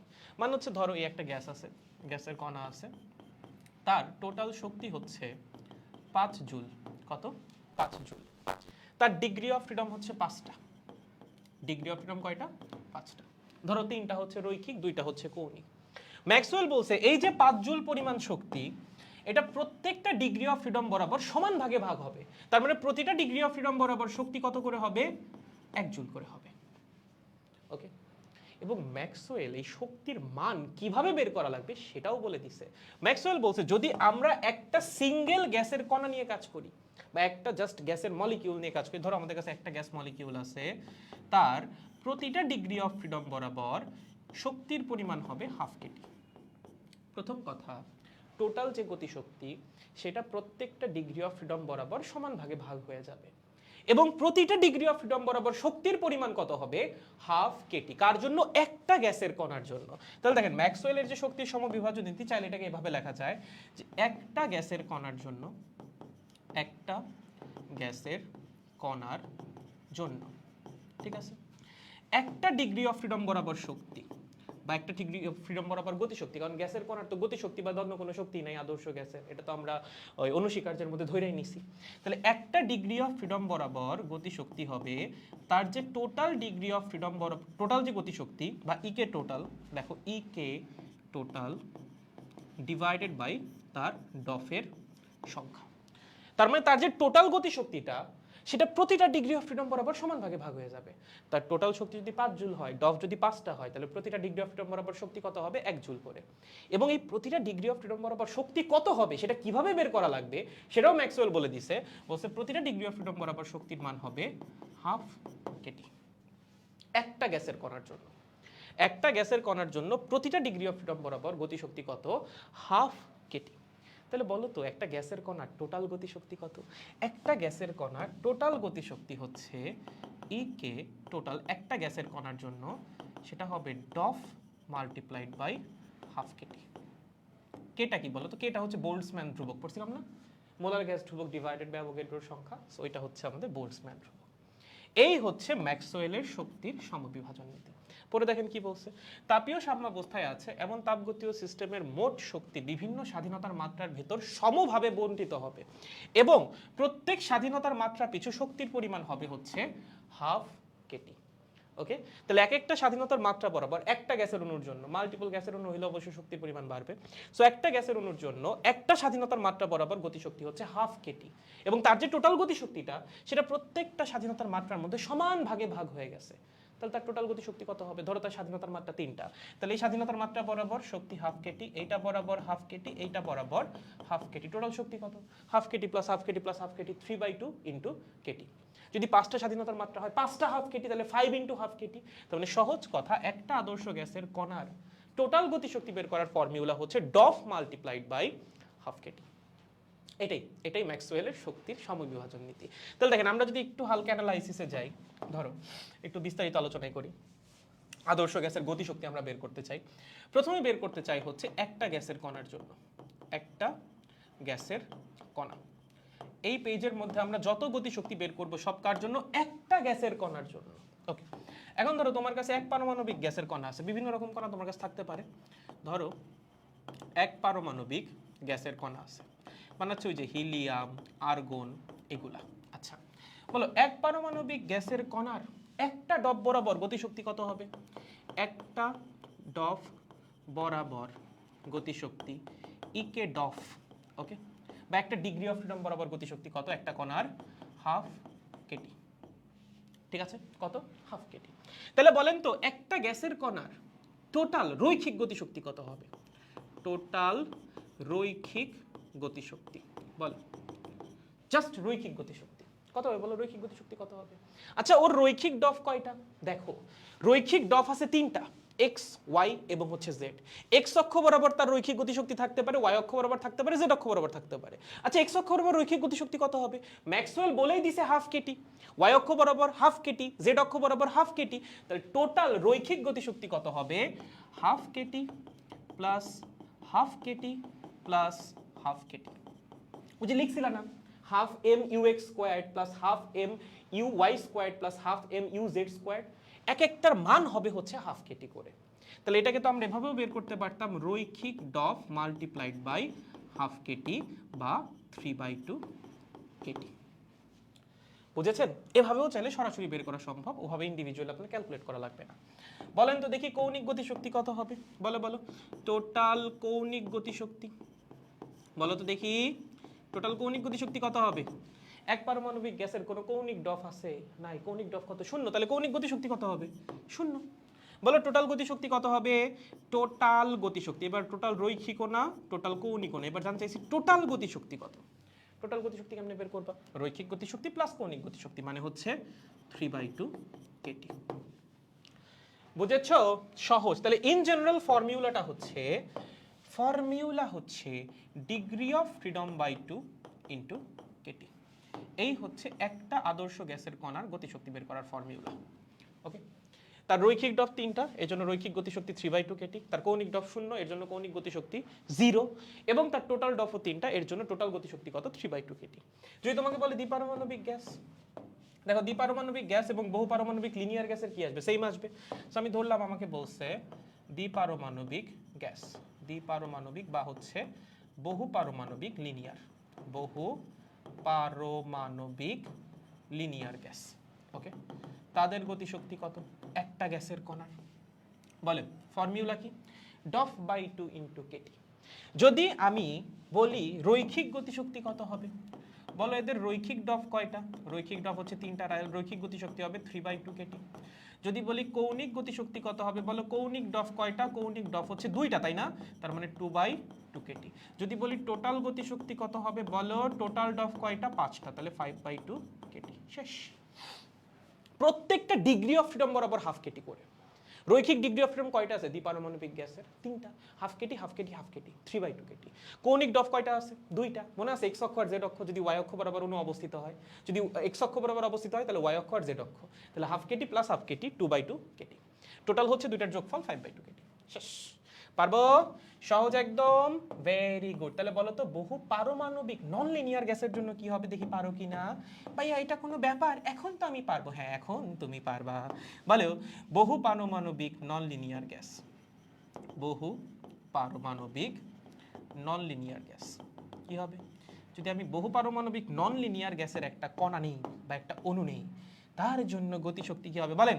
প্রথমটা হচ্ছে রৈখিক, রৈখিক গতিশক্তি হবে, বলো ডফ কয়টা? 3টা, 3/2, আহা 3/2 কেটি। বলো কৌণিক গতিশক্তি কত হবে? কৌণিক ডফ কয়টা? 3টা, কত হবে? 3/2 কেটি। টোটাল গতিশক্তি কত হবে বলো? টোটাল ডফ কয়টা? টোটাল ডফ হতো 3টা, তার মানে 6/2। টোটাল ডফ 3টা না, টোটাল ডফ 6টা। বা তুমি এভাবে চিন্তা করতে পারো, রৈখিক গতিশক্তি 3/2, কৌণিক গতিশক্তি 3/2, দুটাকে যোগ করলে হচ্ছে আমরা টোটালটা পাবো 6/2 কেটি। ঠিক আছে, একদম সহজ, বুঝছেন? সো এগুলো হচ্ছে একটা গ্যাসের অণুর জন্য। যদি আপনাকে বলে যে না একটা না, n সংখ্যক গ্যাসের অণু, ধরো 10⁻10টা গ্যাসের অণু, তাদের টোটাল গতিশক্তি কত? কি করবা? n দিয়ে গুণ করে দিবা। একটার জন্য যদি গতিশক্তি এত হয়, nটার জন্য কত হবে? এত মাল্টিপ্লাইড বাই n। ঠিক আছে, তাহলে দেখেন যদি আমি এখানে লিখে দেই, পাশে কোনটায় লিখবো বলো? এটার জন্য লিখে দিচ্ছি, হ্যাঁ একটার জন্য লিখে দিই। যদি আমাদেরকে বলে দেয় n সংখ্যক অণু, কি একটা অণু না, n সংখ্যক অণু। ওকে, এখানে তো প্রথমে লিখছি একটা অণুর জন্য, এটাও একটা অণুর জন্য, এটাও কি একটা অণুর জন্য বা একটা কণার জন্য। যদি n সংখ্যক কণা থাকে বা n সংখ্যক অণু থাকে, তখন রৈখিক গতিশক্তি হয়ে যাবে 3/2 ইন্টু n কেটি। কৌণিক গতিশক্তি হয়ে যাবে 2/2 into n k T, just n দিয়ে গুণ হয়ে যাবে। টোটাল গতিশক্তি হয়ে যাবে 5/2 multiplied by n k T. Okay, same কাহিনী এখানে। যদি বলে n সংখ্যক অণুর জন্য, কার জন্য? n সংখ্যক অণু, ধরো একটা অণু না, n সংখ্যক অণু আছে, তাহলে একটার জন্য যদি এত হয়, n সংখ্যকের জন্য কত হবে বলো?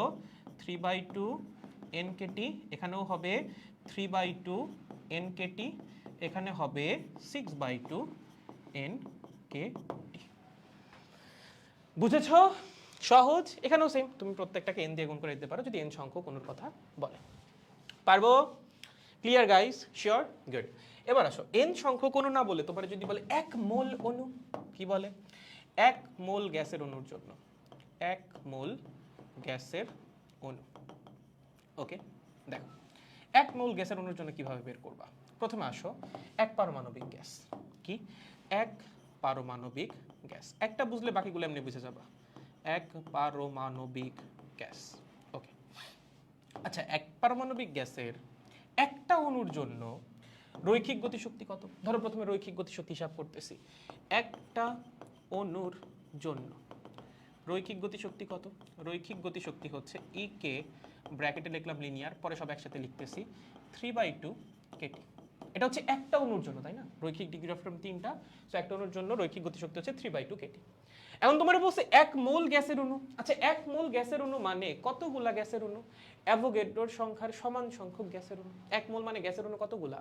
6.02 × 10⁻23, টা মানে অ্যাভোগাড্রোর সংখ্যার সমান সংখ্যক। সো অ্যাভোগাড্রোর সংখ্যার সমান সংখ্যক গ্যাসের অণুর জন্য গতিশক্তি কত হবে বলো? যদি অণুর সংখ্যা এত হয়, তাহলে এতগুলা অণুর জন্য গতিশক্তি বা ই কে লিনিয়ার কত হবে বলো বলো বলো? একদম সহজ 3/2 মাল্টিপ্লাইড বাই অ্যাভোগাড্রোর সংখ্যা ইন্টু কেটি। অ্যাভোগাড্রোর সংখ্যাটা হচ্ছে যেটা, এটা হচ্ছে আমাদের অ্যাভোগাড্রোর সংখ্যা। ওকে, এবার দেখো আমরা যখন বোল্টজম্যান ধ্রুবক পড়ছিলাম, আমরা পড়ছিলাম না বোল্টজম্যান ধ্রুবক সমান মোলার গ্যাস ধ্রুবক ডিভাইডেড বাই অ্যাভোগাড্রোর সংখ্যা পড়ছিলাম। তাহলে দেখো তো মোলার গ্যাস ধ্রুবক মানে কি? বোল্টজম্যান ধ্রুবক মাল্টিপ্লাইড বাই অ্যাভোগাড্রোর সংখ্যা। তার মানে এই যে ভিতরে আমাদের আছে অ্যাভোগাড্রোর সংখ্যা ইনটু বোল্টজম্যান কনস্ট্যান্ট, এই দুটোকে গুণ করে আমরা কি লিখতে পারি? মোলার গ্যাস ধ্রুবক। লেখা যায় না? লেখা যায়। তার মানে আসবে হচ্ছে 3/2 ইনটু RT। এই হচ্ছে 1 মোল গ্যাসের জন্য রৈখিক গতিশক্তি 1 পারমাণবিক গ্যাসের। ঠিক আছে, তাহলে বলেন তো দেখি, যদি আমাকে বলে কৌণিক গতিশক্তি 1 মোল গ্যাসের জন্য, কৌণিক গতিশক্তি তো শূন্যই আসবে। কৌণিক গতিশক্তি কত? 0। রৈখিক গতিশক্তি কত? 1 মোল গ্যাসের জন্য রৈখিক গতিশক্তি হচ্ছে 3/2 RT। ওকে, টোটাল গতিশক্তি কত? টোটাল হবে হচ্ছে দুইটার যোগফল 3/2 RT। কার জন্য? 1 মোল গ্যাস। এটা হচ্ছে 1 মোল গ্যাস। ওকে, বুঝেছো? তার মানে মোল বললে আর আসবে, যদি অণু বলে তাহলে কে আসবে? বোল্টজম্যান ধ্রুবক আসবে। ঠিক আছে, সহজ।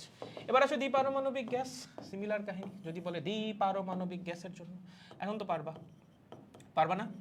দ্বিপারমাণবিক গ্যাস বা বহু পারমাণবিক লিনিয়ার গ্যাস মানে হচ্ছে কার্বন ডাইঅক্সাইড। ওকে, বহু পারমাণবিক লিনিয়ার গ্যাস। আহা, বহু পারমাণবিক লিনিয়ার গ্যাস, বহু পারমাণবিক লিনিয়ার গ্যাস। বলো গতিশক্তি কি হবে? প্রথমে লিখবা কি? রৈখিক গতিশক্তি। বলো কত হবে রৈখিক গতিশক্তি? রৈখিক গতিশক্তি হবে কতখানির জন্য বলো তো? 1 মোল, তাই না? রৈখিক ডফ কয়টা? রৈখিক ডফ হচ্ছে 3টা, তার মানে 3/2 RT। কৌণিক ডফ কয়টা? কৌণিক ডফ হচ্ছে 2টা, তাহলে কৌণিক গতিশক্তি হবে 2/2 RT। টোটাল ডফ কয়টা? টোটাল ডফ হচ্ছে 5টা, তাহলে টোটাল গতিশক্তি কত হবে? 5/2 RT, বা দুটাকে যোগ করতে পারো, 5/2 RT আসবে। বুঝেছো? সহজ, ইজি, পারবো। যদি বলে 1 মোল না n মোল, কি বলে? যে না 1 মোল না n মোলের জন্য বের করো। যদি আমরা n মোলের জন্য বের করি, খেয়াল করে দেখো 1 মোলের জন্য আসছে 3/2 RT, n মোলের জন্য কি হবে? Multiplied by n। ভাই সহজ, তার মানে n মোলের জন্য হবে 3/2 nRT। এই ফর্মুলাটাই কিন্তু তুমি পড়ো, সে ফর্মুলা আসছে হচ্ছে এভাবে শক্তির সমবিভাজন নীতি থেকে। ঠিক আছে, দেন এখান থেকে যদি আসো n মোলের জন্য কত হবে? 2/2 nRT।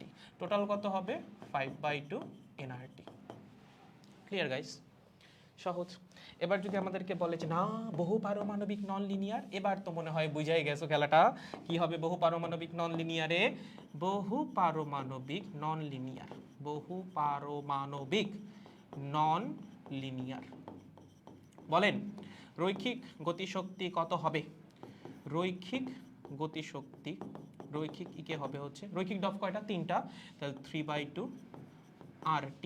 কৌণিক ডফ কয়টা হবে বলো? কৌণিক, আহা কৌণিক, কৌণিক বানান ভুলে গেছি।